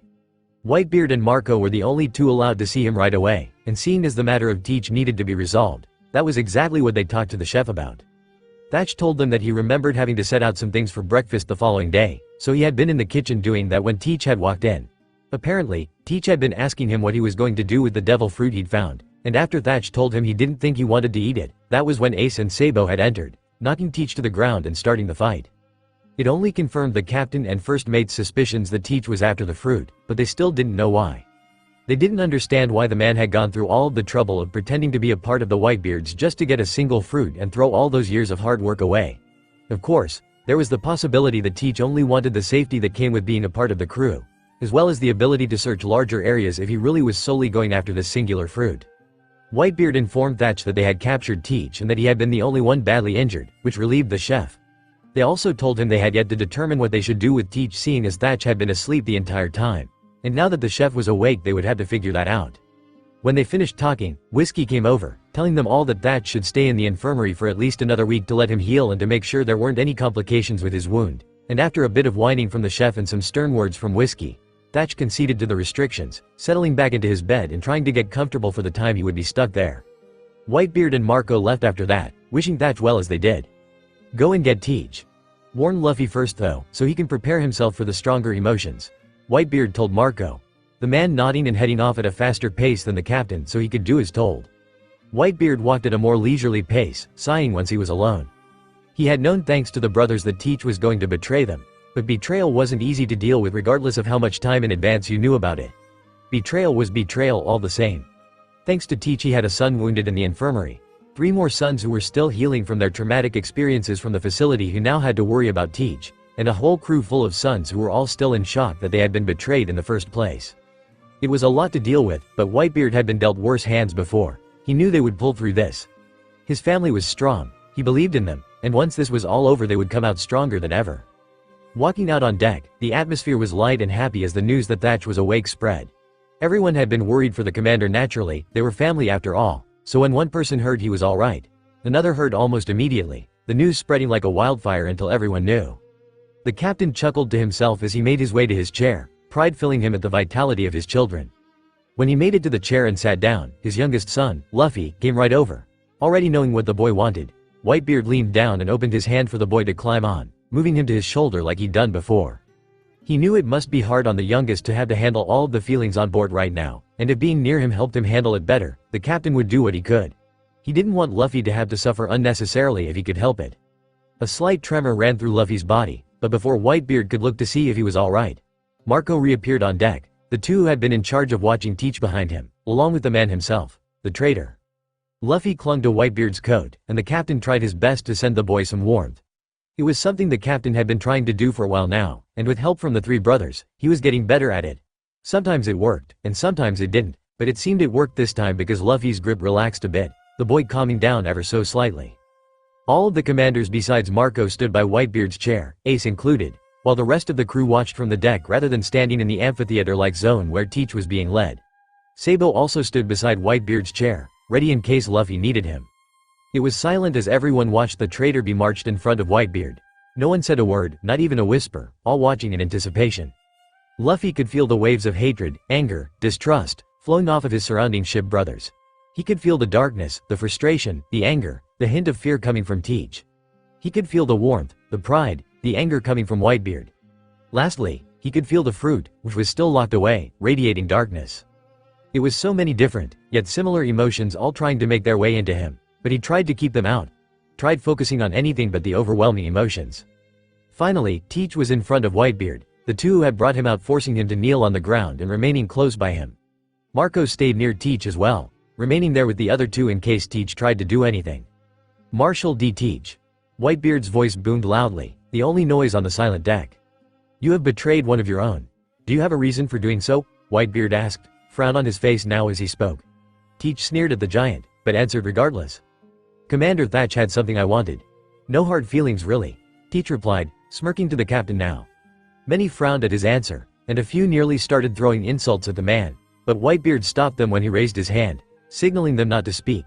He knew his children weren't happy with Teach, no one was, but he wanted to keep some semblance of order.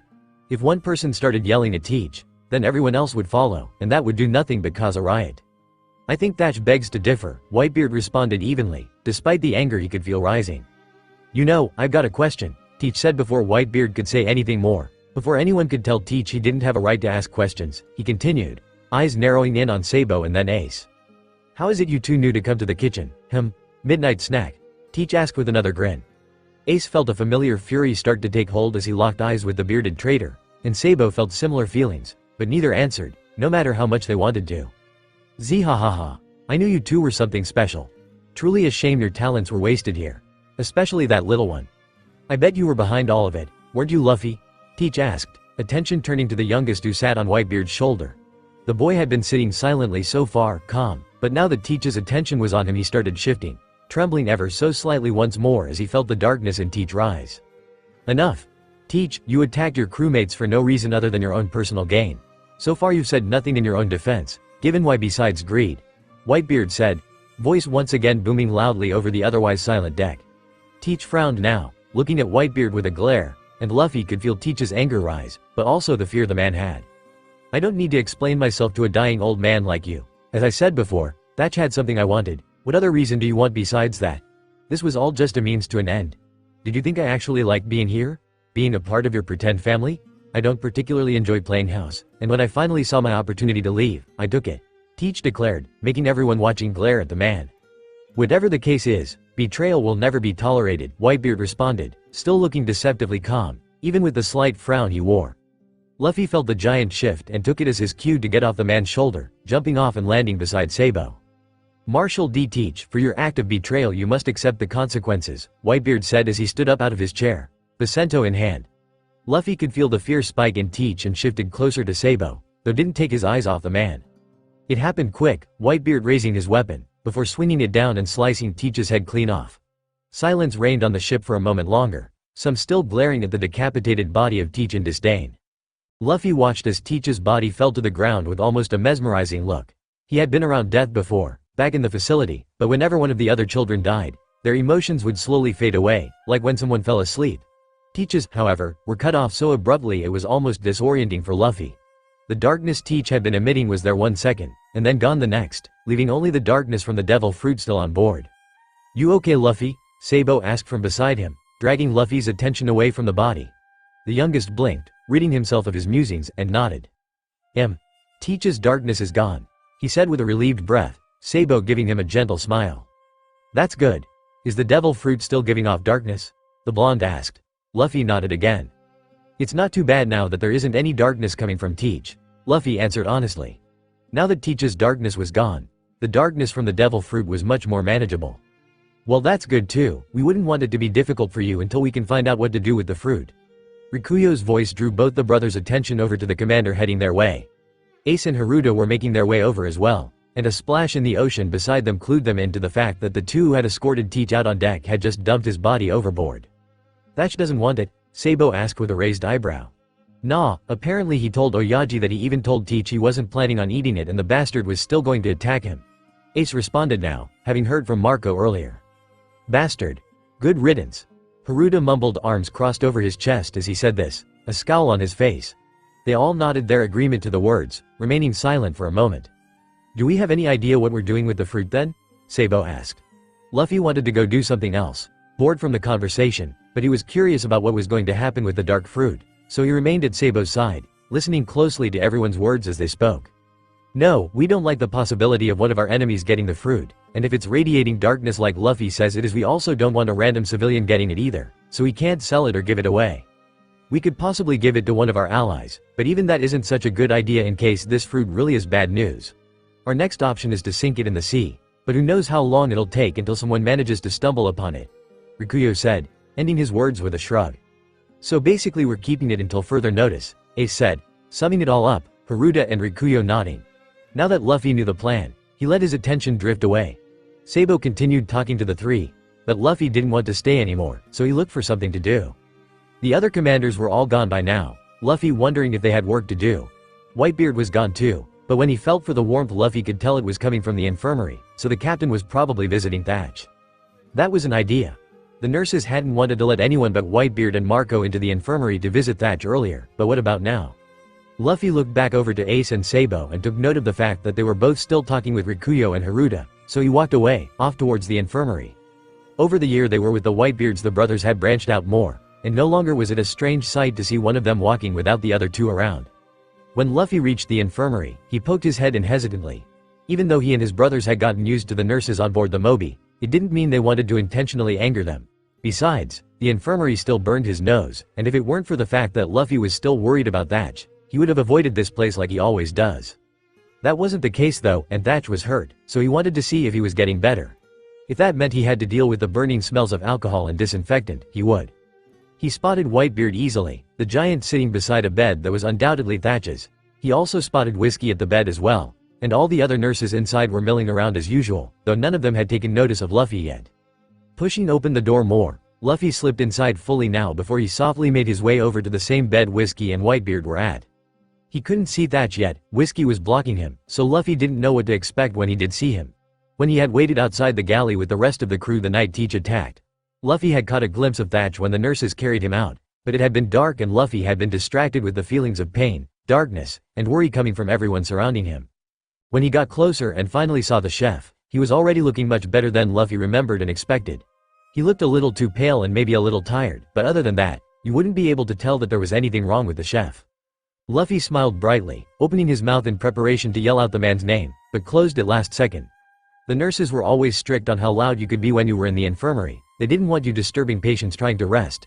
And Luffy was already in danger of getting yelled at for entering without permission, so he decided not to make it worse for himself and remained quiet as he continued walking over to Thatch. Whitebeard was the first to notice him, and when he did he smiled gently to him, the warmth radiating like a heater and drawing Luffy in. "Couldn't wait?" Whitebeard asked with a light chuckle that got Whiskey and Thatch's attention, the two turning to look at Luffy. "Luffy, buddy, how are you?" Thatch asked with a smile. Luffy felt the happiness coming from the chef and felt himself smile as he reached Thatch's bed, standing beside Whitebeard who lifted him onto his lap. "I'm good. Are you alright, Thatch? 'Cause I could feel all the emotions and stuff and they were really scary, and you were in a lot of pain," Luffy said, smile falling at the memory of all the pain he'd felt coming from the chef that night. "Of course, I'm all good thanks to our wonderful nurses here on the Moby. A little poke like this won't take me down, and you know I can't lie to you," Thatch said to Luffy, winking at the end and making the youngest laugh quietly to himself. It was true though, Thatch is emotional and happy, and even though there was a bit of pain and discomfort lingering, it wasn't nearly as bad as it had been before. "That's all well and good, but what are you doing here, Luffy? Only Pops and Marco are allowed for now, you know that," Whiskey said sternly, causing Luffy to pout and look away from the nurse. "But it was boring out on deck. Ace and Sabou are just talking to Ruta and Rikuyo, and I wanted to make sure Thatch was okay," Luffy said with a slight whine to his voice as he did. Whiskey continued frowning at Luffy, but when Whitebeard laughed she turned her frown to him instead. "It's alright, Whiskey, Luffy was just worried. Besides, you were just about to allow more visitors, correct?" Whitebeard asked the nurse. Whiskey huffed, hugging her clipboard to her chest. "That may be the case, Pops, but Luffy didn't know that. If we just allow people to come in whenever even if we say not to then it'll get out of control. However, I'll let it slide just this once, and that's only because you were the one to find out Thatch was in trouble in the first place," Whiskey said, ending with another sigh. Luffy beamed to the nurse, nodding happily to her as he did. "Well, as I was saying before, you're healing well, and now that your bandages have been changed you should be good to have visitors for a bit. I'll wait a few minutes before telling the others so you three can talk," Whiskey said, getting nods from Thatch and smiles from Whitebeard and Luffy. "Thanks, Whiskey," they all said in unison, though Thatch and Luffy spoke with much more enthusiasm than Whitebeard did. "Oh, and Luffy, make sure you tell your brothers that your session's been rescheduled to tomorrow seeing as we've all been too busy to have it earlier," Whiskey said before walking away. She, thanks Pops," Luffy said, turning to look up at Whitebeard who laughed, ruffling Luffy's hair. "It was no problem son, but next time, try to listen to Whiskey. We all know how she can get," the captain said, getting shudders from both Thatch and Luffy. "Yeah, it's best you don't anger her, Lou," Thatch said from his bed. Luffy nodded in understanding, but his smile never left his face. Even though Whiskey could get a little scary when she was angry, it was never like the doctors of the facility, and just knowing that Whiskey could be a lot meaner made it easier to deal with the idea of her usual wrath. "So Luffy, why don't you tell me about all the fun I undoubtedly missed, Whenever I'm not around it seems you and your brothers always get into some crazy mess," Thatch said with a grin, settling into the bed. Luffy laughed. "But you were there this time, Thatch," Luffy said with a smile. Thatch blinked, slow realization appearing on his face before he smiled as well. I guess I finally got my wish then. I was finally caught up in the trio's crazy adventures," Thatch said with a wide grin. Whitebeard and Luffy laughed, but they were cut short when the infirmary door busted open, commanders flooding in. "Oi, Thatch, you finally awake? Ace, are you trying to have Whiskey kick us out already? You may as well save your breath, Ruta, it's useless when it comes to Ace. But Izo, I don't want to be punished because of his loud mouth." "Who's got a loud mouth?" Thatch sighed while Whitebeard and Luffy laughed quietly. So much for giving us time to talk peacefully. With Thatch awake and Teach taken care of, the moral of the Whitebeard pirates was once again through the roof. Even though it was early morning there were quite a few crew members up and about, getting a head start on their chores for the day as they waited for breakfast to be ready. It had been a few days since Thatch had woken up and his recovery was going well.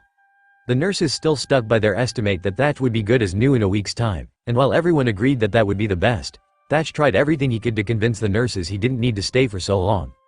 His excuses ranged from, "I can sit up without any pain at all now," which means I'm practically all done healing, which Luffy was quick to call him out on, telling Whiskey that actually did feel a slight ache from sitting up to.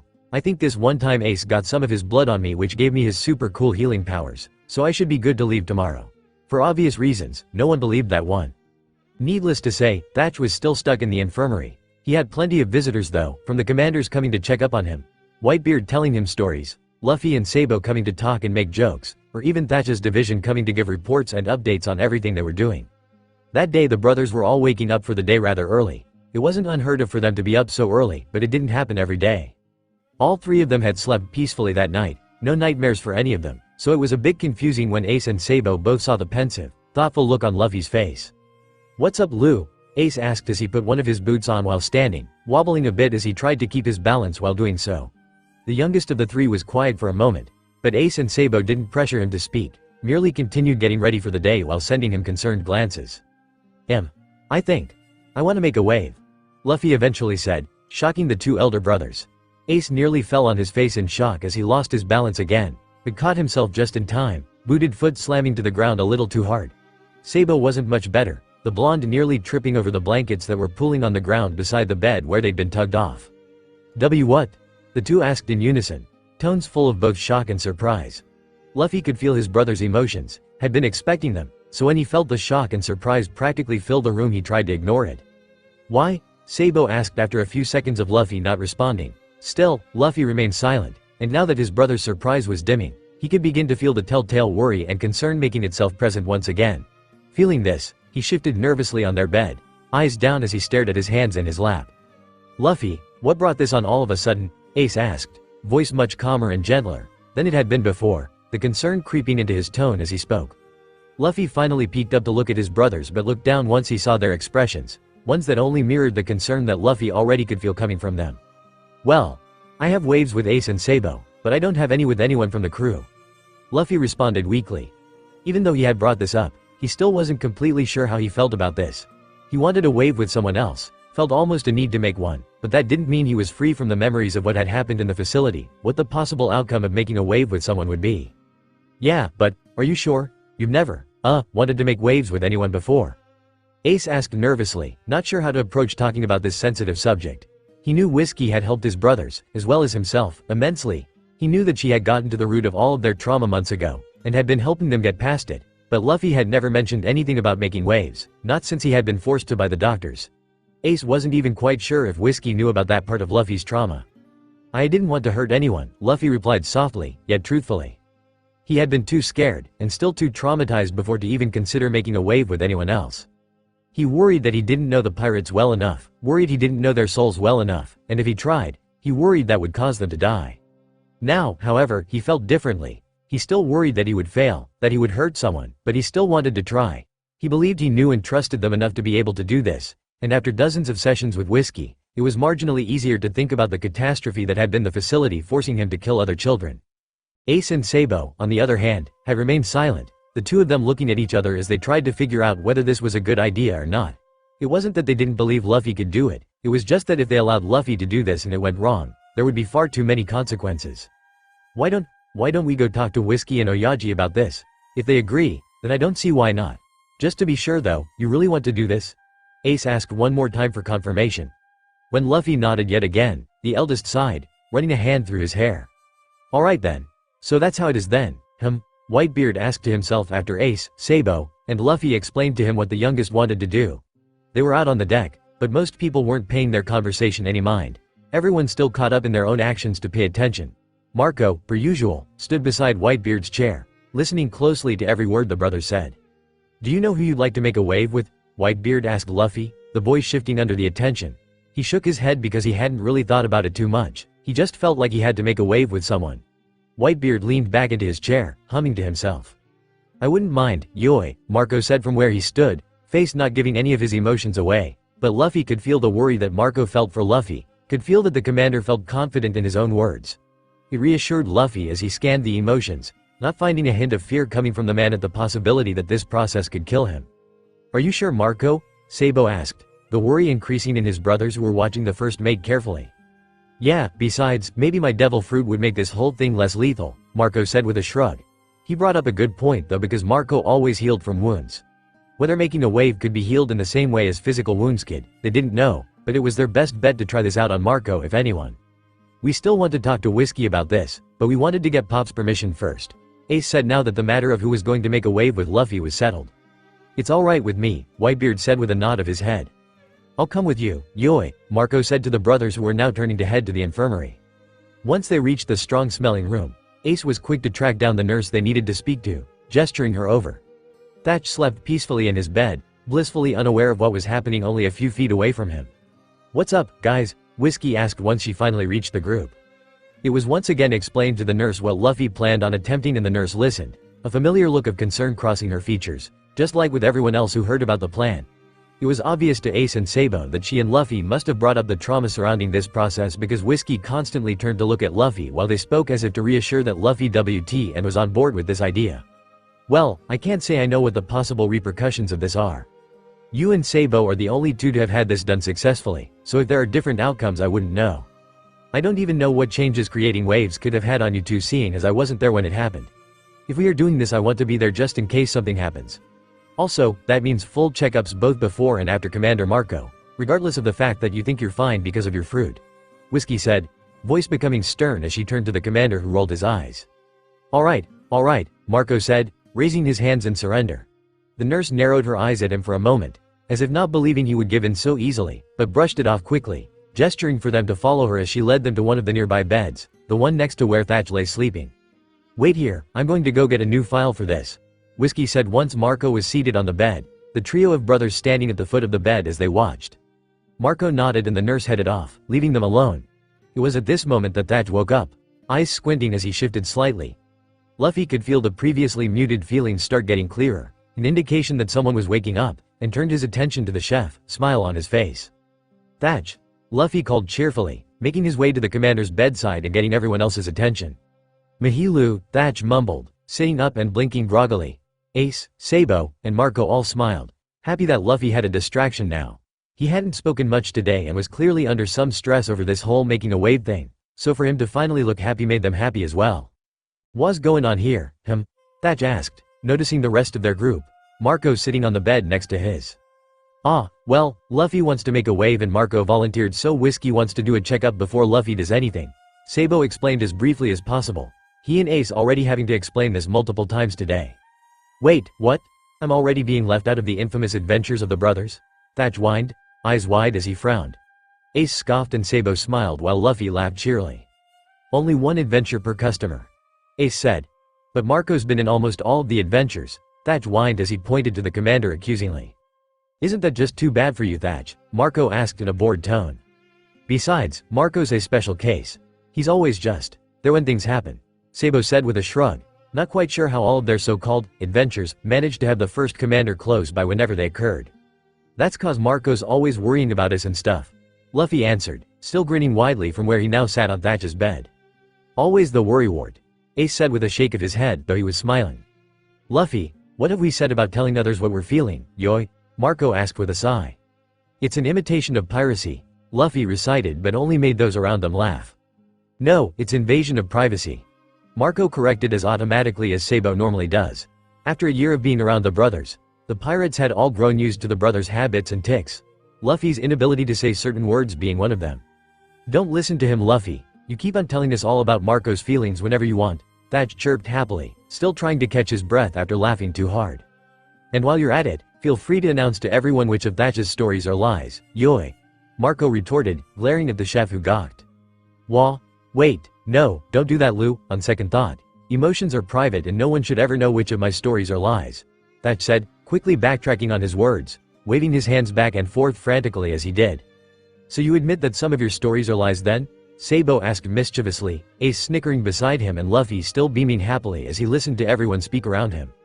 Well, never mind, Thatch said, visibly deflating and causing another round of laughter to erupt from Ace, Sabou, and Luffy while Marco watched, his own smile forming now. I'm back. Ready, Commander Marco? Whiskey asked, holding a folder in hand with papers inside. Marco nodded, and everyone remembered quickly why they were here, the mood turning serious once more as they focused on Whiskey and Marco. Whiskey was quick with her checkup, and once she was happy with the results, she released Marco, giving her permission for he and Luffy to make a wave. As Marco stood and they all got ready to head back out onto the deck, Thatch gave him his well wishes and requested they give him a play-by-play once they were done. Once they were back out on the deck, Whiskey in tow, they headed back down into the sunken area of the deck. Apparently, word had gotten around fairly quickly about what was going to happen because Sabo could hear their crewmates whispering to each other about it as they watched the group walk. How they had heard about the news already, Sabo had no idea. Whitebeard sat in his chair, indifferent to the chattering around him, and all of the commanders sans Thatch were nearby, interested in what was about to take place as well. Finally, the group sat down, Marco in front of Whitebeard, his back to the captain, and the brothers in front of Marco facing him and Whitebeard, while Whiskey stood close by, clipboard in hand as she watched Marco closely, ready for anything. "So, how does this work, Yoi?" Marco asked as he got comfortable on the deck, wanting to know what he should expect. "Well, we're not quite sure how Luffy does it really. He just kind of imagines creating a bridge between the two of you." Sabo started explaining, watching Luffy from where he sat in between him and Ace. "You'll get a headache, or at least, Sabo and I did. Hurt like a bitch." Ace continued. Marco nodding in understanding.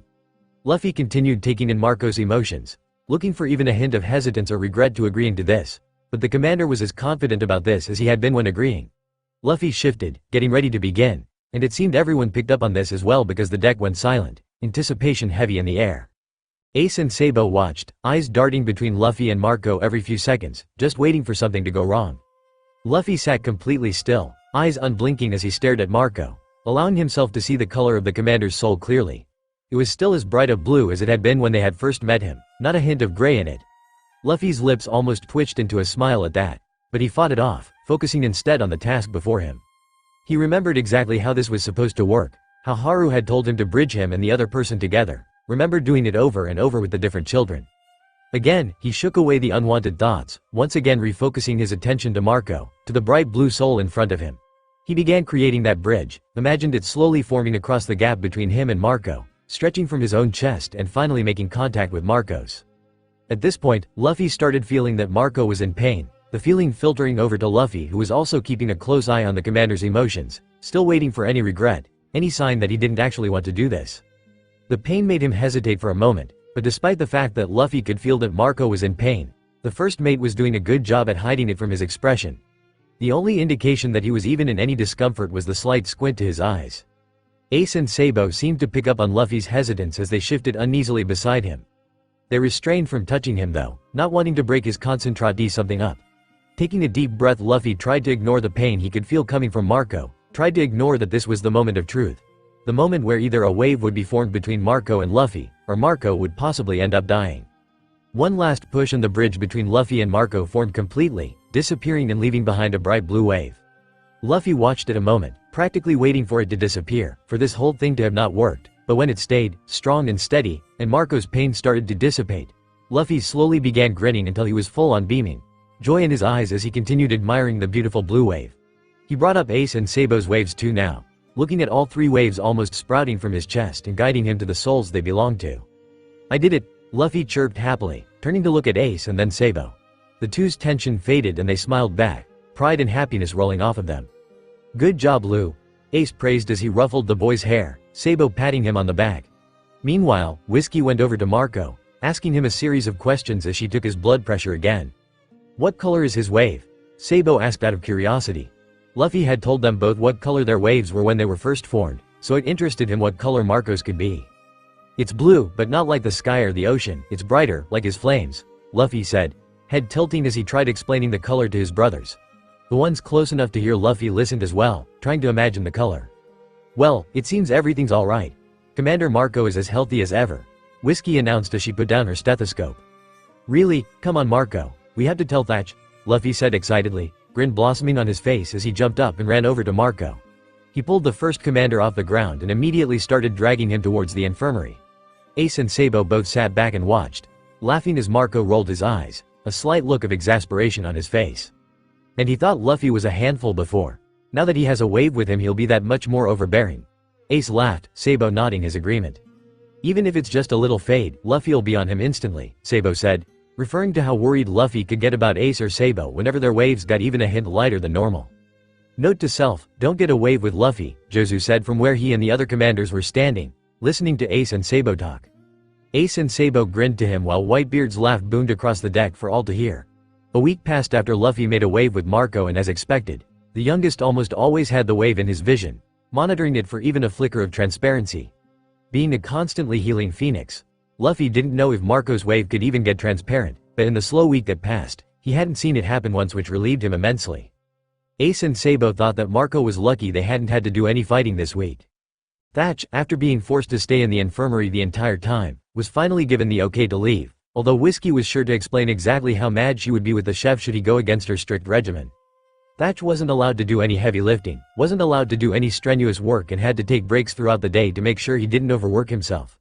The chef had been against it at first, but after finding out that it was either do that or stay in the infirmary, he gladly agreed to the conditions. Now that he was finally out, Thatch was going around and celebrating with anyone unlucky enough to be caught by him. "Travis, have a drink with me, Thatch. It's 9 in the morning. Besides, didn't Whiskey tell you no drinking?" "Bah. What Whiskey doesn't know won't hurt her," Sabo snickered quietly to himself from where he sat listening on the railing. Ace was off doing some paperwork he'd neglected to do ever since Thatch had been hurt, and Luffy was off bouncing around with a few others from the 2nd Division.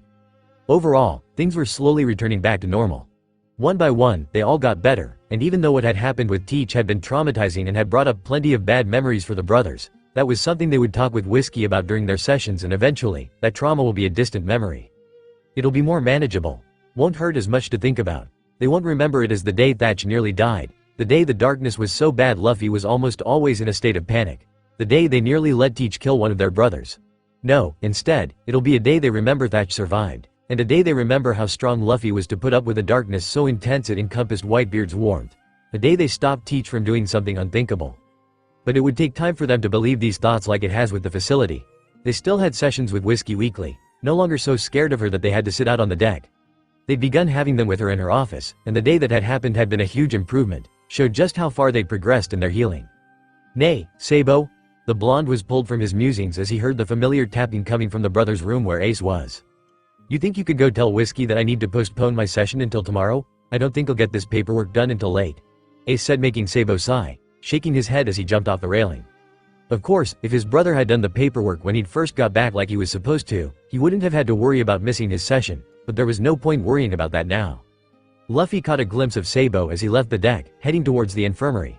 He shrugged, deciding he'd ask what he was doing later, and turned back to the group he was with, a handful of cards in his hands as he returned to the task at hand. "Got any threes?" he asked one of the men sitting in their circle. There was a familiar uproar of laughter that made Luffy laugh, even if the laughter was because of him. "How many times we gotta tell you we're playing cheat and not go fish?" Reiner asked. "Yeah, and how did you end up with so many cards anyway?" Perry questioned with a raised eyebrow as he looked at the stack of cards in Luffy's hands. The boy pouted, deflating. "'Cause you guys cheated," he said, unceremoniously grabbing more cards from the pile in the middle, causing another round of laughter. "Who wants to explain to him that you don't pick up in this game?" Devon Stage whispered to the others. "Hey Luffy, you done with your turn?" Reiner asked, to which the boy nodded, still pouting a little. The game continued on, Luffy still oblivious as to how to really play despite how many times his division members explained it to him. He had a fun time regardless, and when the lunch bell started going off he only then began to realize how much time had passed. He jumped up happily before bolting off to the galley, barreling through anyone still new enough to the crew to not know to get out of the hyperactive boy's way.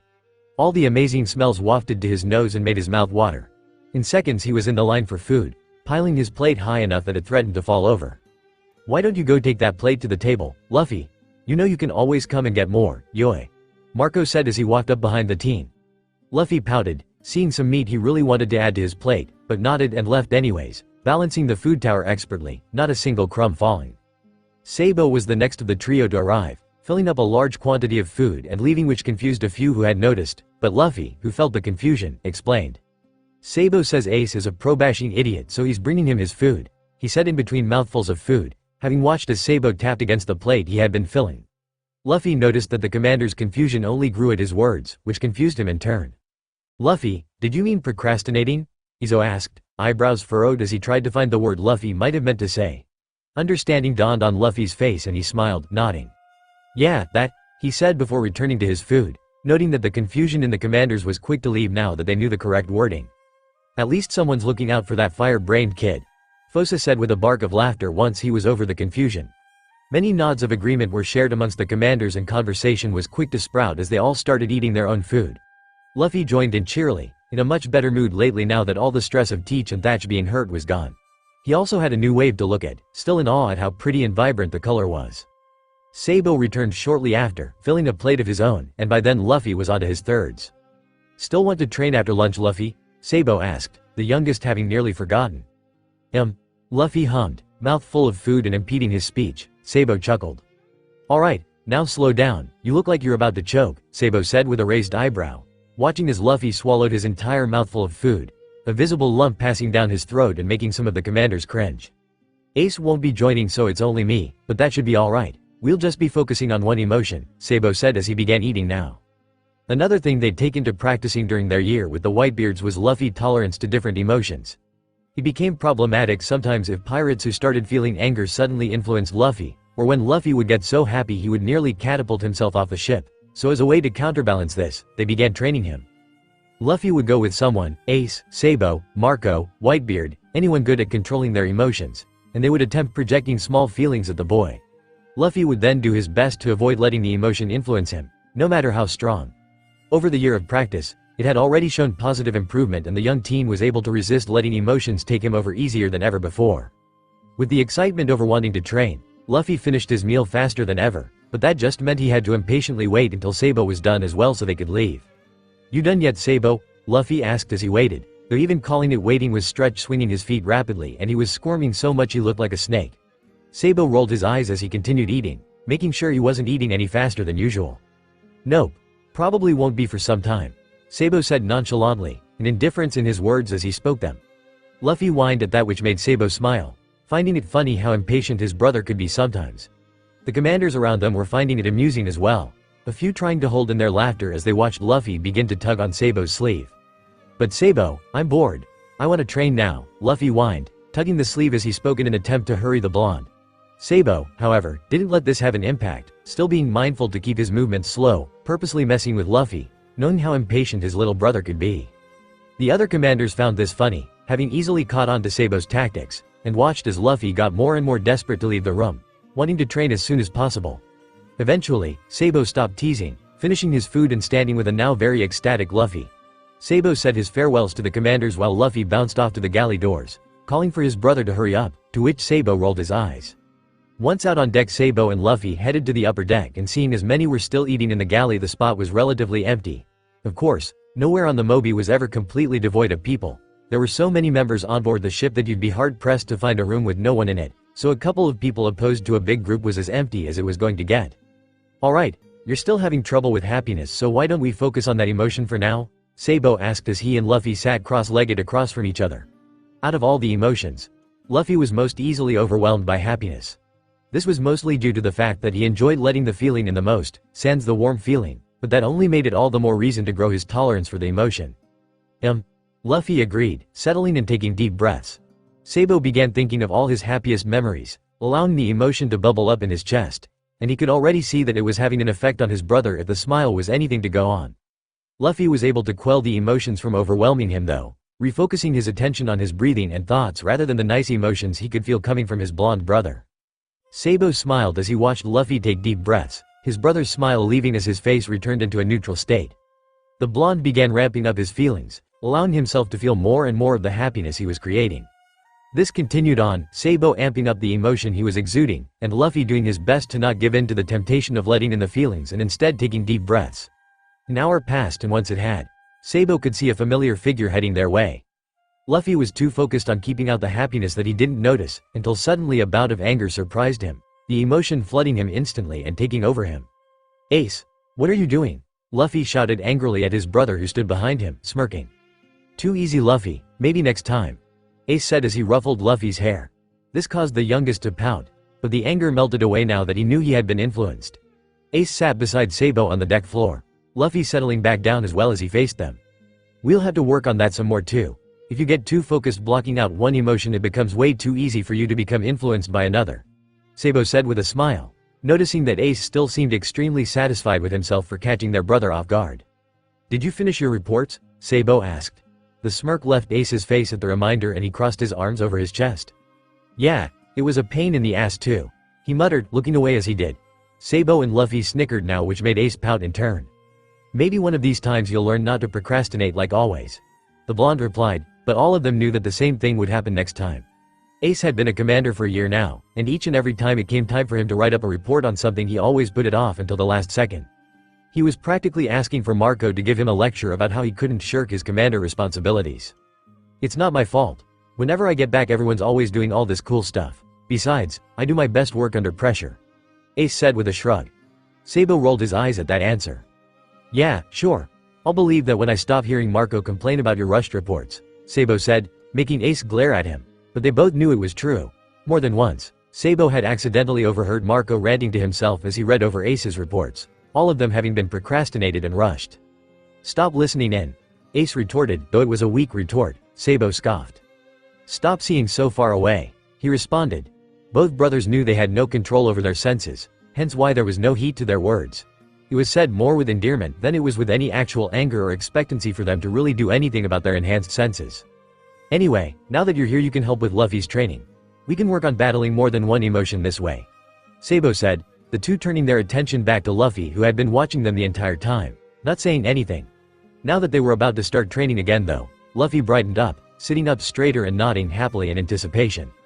It wasn't often he got to train with two people at once.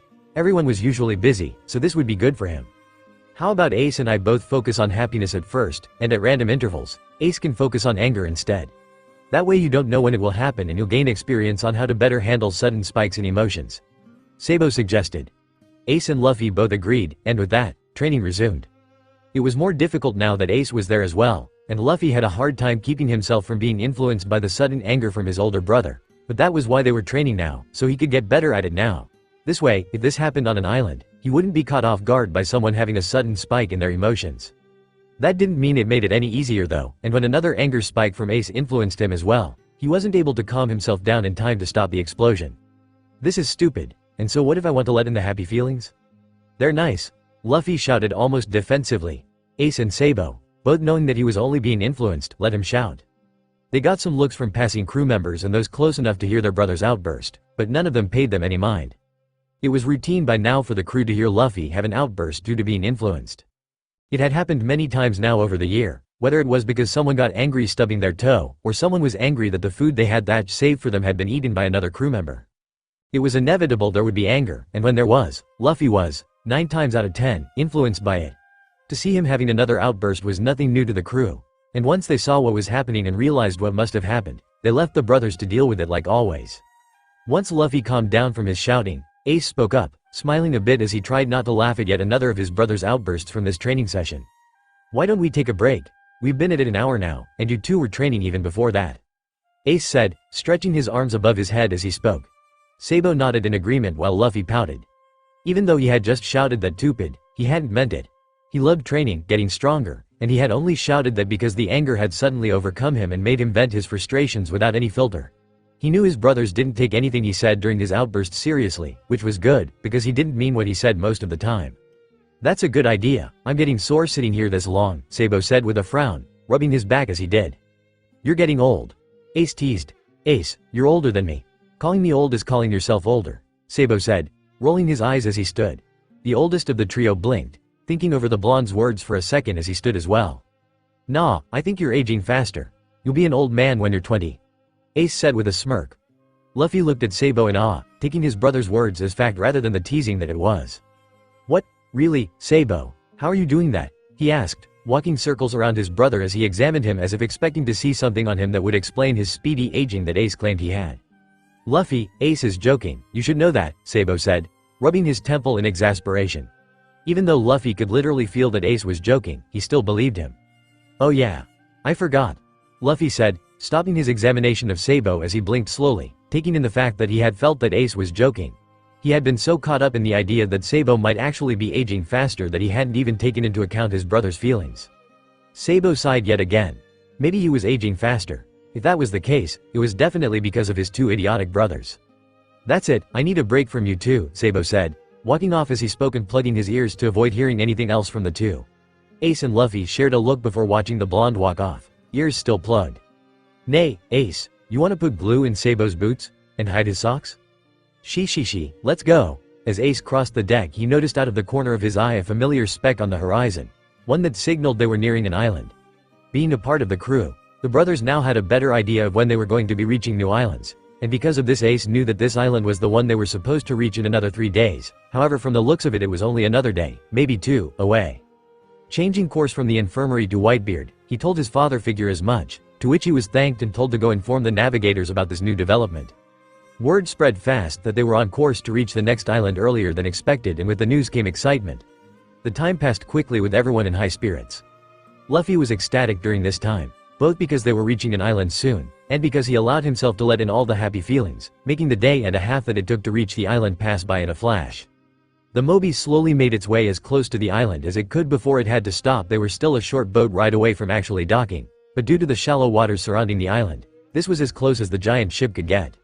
Because of this, the groups being sent to the island had to be done strategically. Only those who would be restocking the necessities could go first due to the limited number of boats they had to ferry them all along. The chefs in Thatch's division were given priority, then those in Marco's division who would be restocking supplies for the infirmary, followed by Fosa's division which would restock supplies needed to repair the Moby, and then Rikuyo and Vista's divisions which were in charge of restocking the weapon supply, and so on and so forth. Ace's division wasn't needed in the restocking this time, and because of that, they weren't high up on the list of those getting to go to the island. However, Ace did have his own private boat that could only be run by his devil fruit, thus he and his brothers were able to go whenever they wanted. Of course, Marco knew about this seeing as they had gone and used the striker to leave the Moby and head to islands in the past, so he was quick to find them before they could sneak off. "I already know what you three are up to, Yoi," Marco said, arms crossed and eyebrow raised as he blocked the trio from sneaking off below deck to where the boats were at, namely the striker. "What? I have no clue what you're talking about," Ace said, whistling and looking away while Sabo smiled cheerfully to Marco and Luffy looked anywhere but at the commander who he knew could read his face and know if he was lying or not. "Yeah, right. Anyways, I'm not saying you can't go. You have your own boat after all, Yoi. I just wanted to ask you three to watch the group being sent from Blenheim's division for him. He has to stay here and fix some boards for Fosa while he gets more supplies so he can't do it, and seeing as you three are going to be there at the same time as those restocking, you're up, Yoi," Marco explained. "Ah, but I wanted to explore the forest. It's huge," Luffy whined but knew he would agree to keep an eye on the group. They were a part of the crew after all, ship brothers, so of course they would keep an eye on them and make sure they stayed safe. He knew Ace and Sabo felt the same way. He was just a bit disappointed in their change of plans. The forest was big, and it looked like it had some really tall trees, maybe some tall enough to see the entire island from. "We'll be here tomorrow too, Yoi. You can go explore it then," Marco said with a smile as he watched Luffy pout. This seemed to appease the youngest who nodded, smiling again, and Ace and Sabo nodded as well. "Sure, we can keep an eye on them, but tomorrow you can't make us do anything else. We have to go exploring in that forest before we go," Ace demanded, pointing a finger at Marco as he said this, knowing that if he didn't clarify the commander might make them do something else tomorrow as well. Alright, I won't get in your way. You don't have to worry about me, Yoi," Marco said, hands raised in the air as he spoke, though he was still smiling. Luffy and Sabo laughed at the display and Ace smiled as well, eyes narrowed. "Okay Ace, the supply groups are heading out now, that means we should go too. We haven't even had the chance to get Striker ready yet," Sabo said, knowing that it took them a few minutes to get the yellow boat prepared to sail. "Ah, that's right, Marco, you're wasting our time," Ace shouted as he ran past the commander and down into the Moby. Sabo rolled his eyes and shouted a goodbye to the commander as he followed after Ace and Luffy did the same, eyes wide at the prospect that they were wasting precious seconds talking to Marco. The brothers made their way to the striker and got the small one-man boat ready with practiced ease. Ace stood in the boat, ready to power it up, and Luffy climbed on top of the sail while Sabo sat against the small mast, keeping a close eye on Luffy should he fall off. Once they were ready, Ace maneuvered the raft out of the dock on the Moby and out onto the open waters, heading right towards the boat carrying Blenheim's division members. When they were close enough to speak to them, the division called out some greetings, the brothers returning them in kind as they made their way to the island. "We're going to go and dock first, check everything out for you," Sabo called over, knowing Ace's smaller, fire-powered raft would be able to reach the island much faster than the rowboats the divisions were using. "Sounds good, we should dock in about 10 to 15 minutes. One of the members, Frederick, called back. Sabo nodded in understanding to him before giving Ace the signal that he could speed up. Luffy cheered as the wind blew in his face, the striker zooming quickly across the waters. They were heading to an empty beach to dock, at least, that's what Ace had said. They wanted to avoid troubling the townspeople seeing as this wasn't an island under Whitebeard's protection, and it also wasn't one they had visited much at all. It was relatively unknown how the people on this island would react to the pirates, so when Ace informed them that there was what seemed to be an empty, abandoned beach, Whitebeard had decided that would be the place the resupply groups would dock at. The striker reached the beach within a couple of minutes, and the second it was possible, Luffy was jumping off the sail and wading through the ankle-deep water, leaving Ace and Sabou to beach the striker themselves. No running off, Lou. We're scouting ahead for the resupply divisions. Remember? Explore tomorrow, scout today. Ace called to Luffy as he and Sabou watched him reach the beach. Luffy stopped and pouted again, but nodded, abandoning his previous idea of running off into the forest and instead using his sense of smell and ability to feel emotions to his advantage.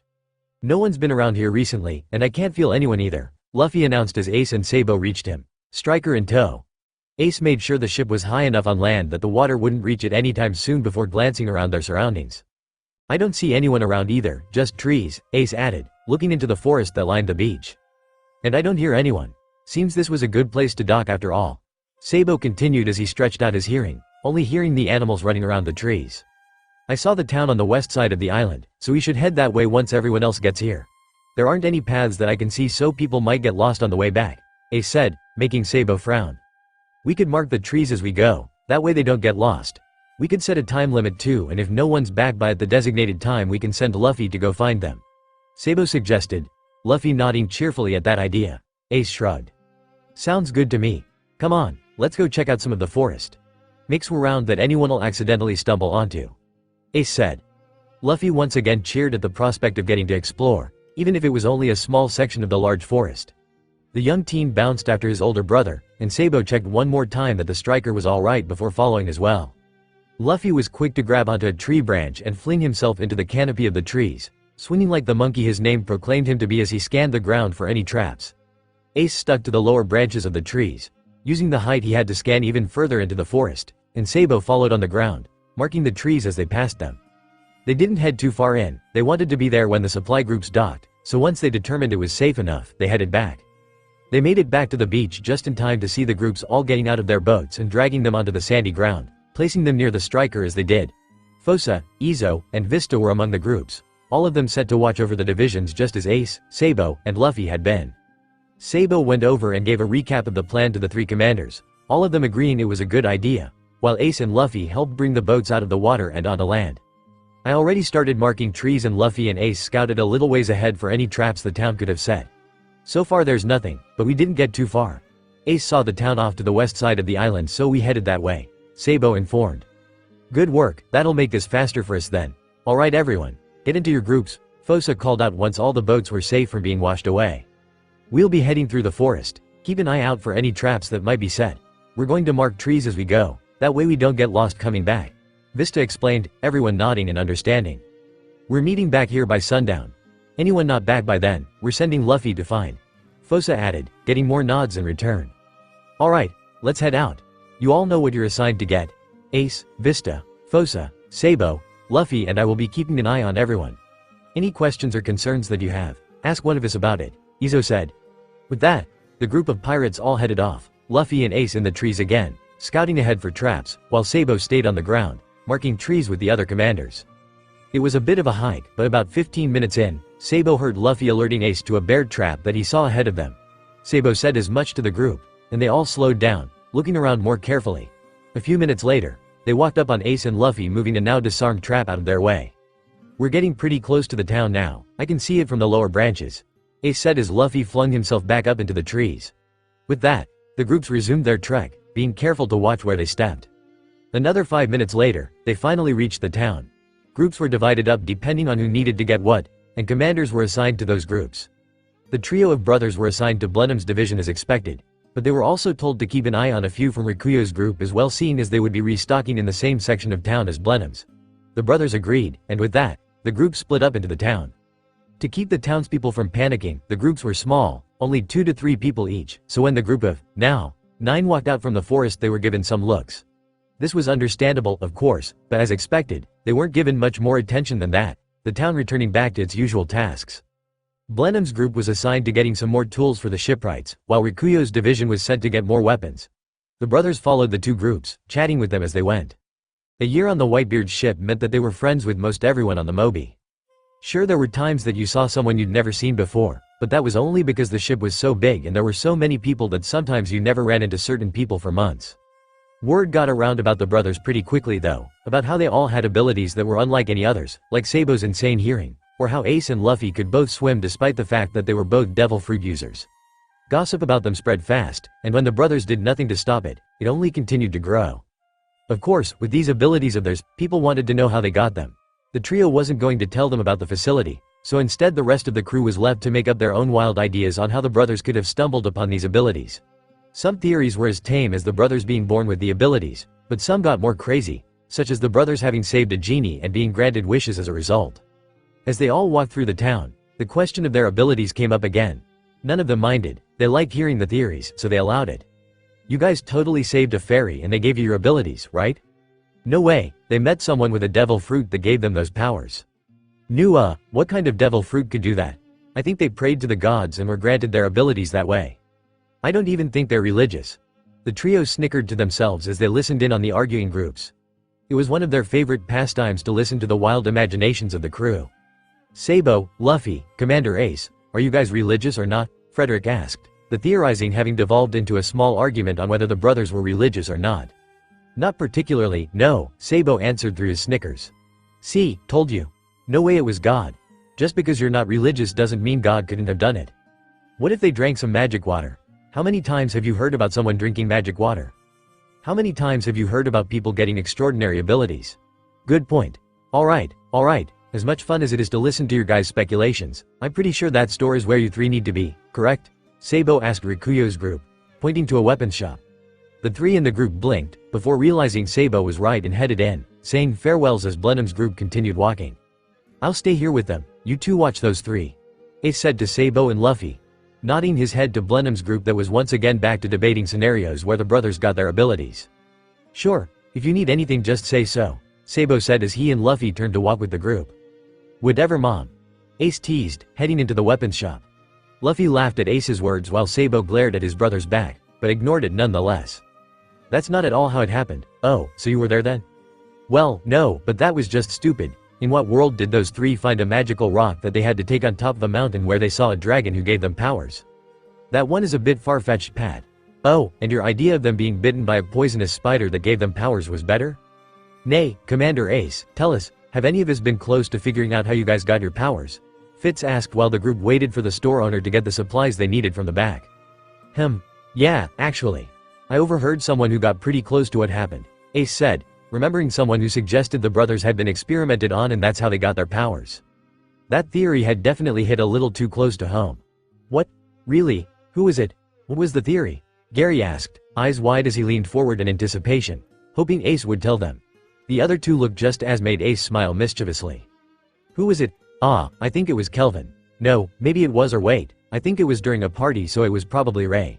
No, they were drunk so it had to have been Barry. But they could actually talk when they were drunk so maybe it wasn't him after all, Ace said, acting as if he couldn't remember.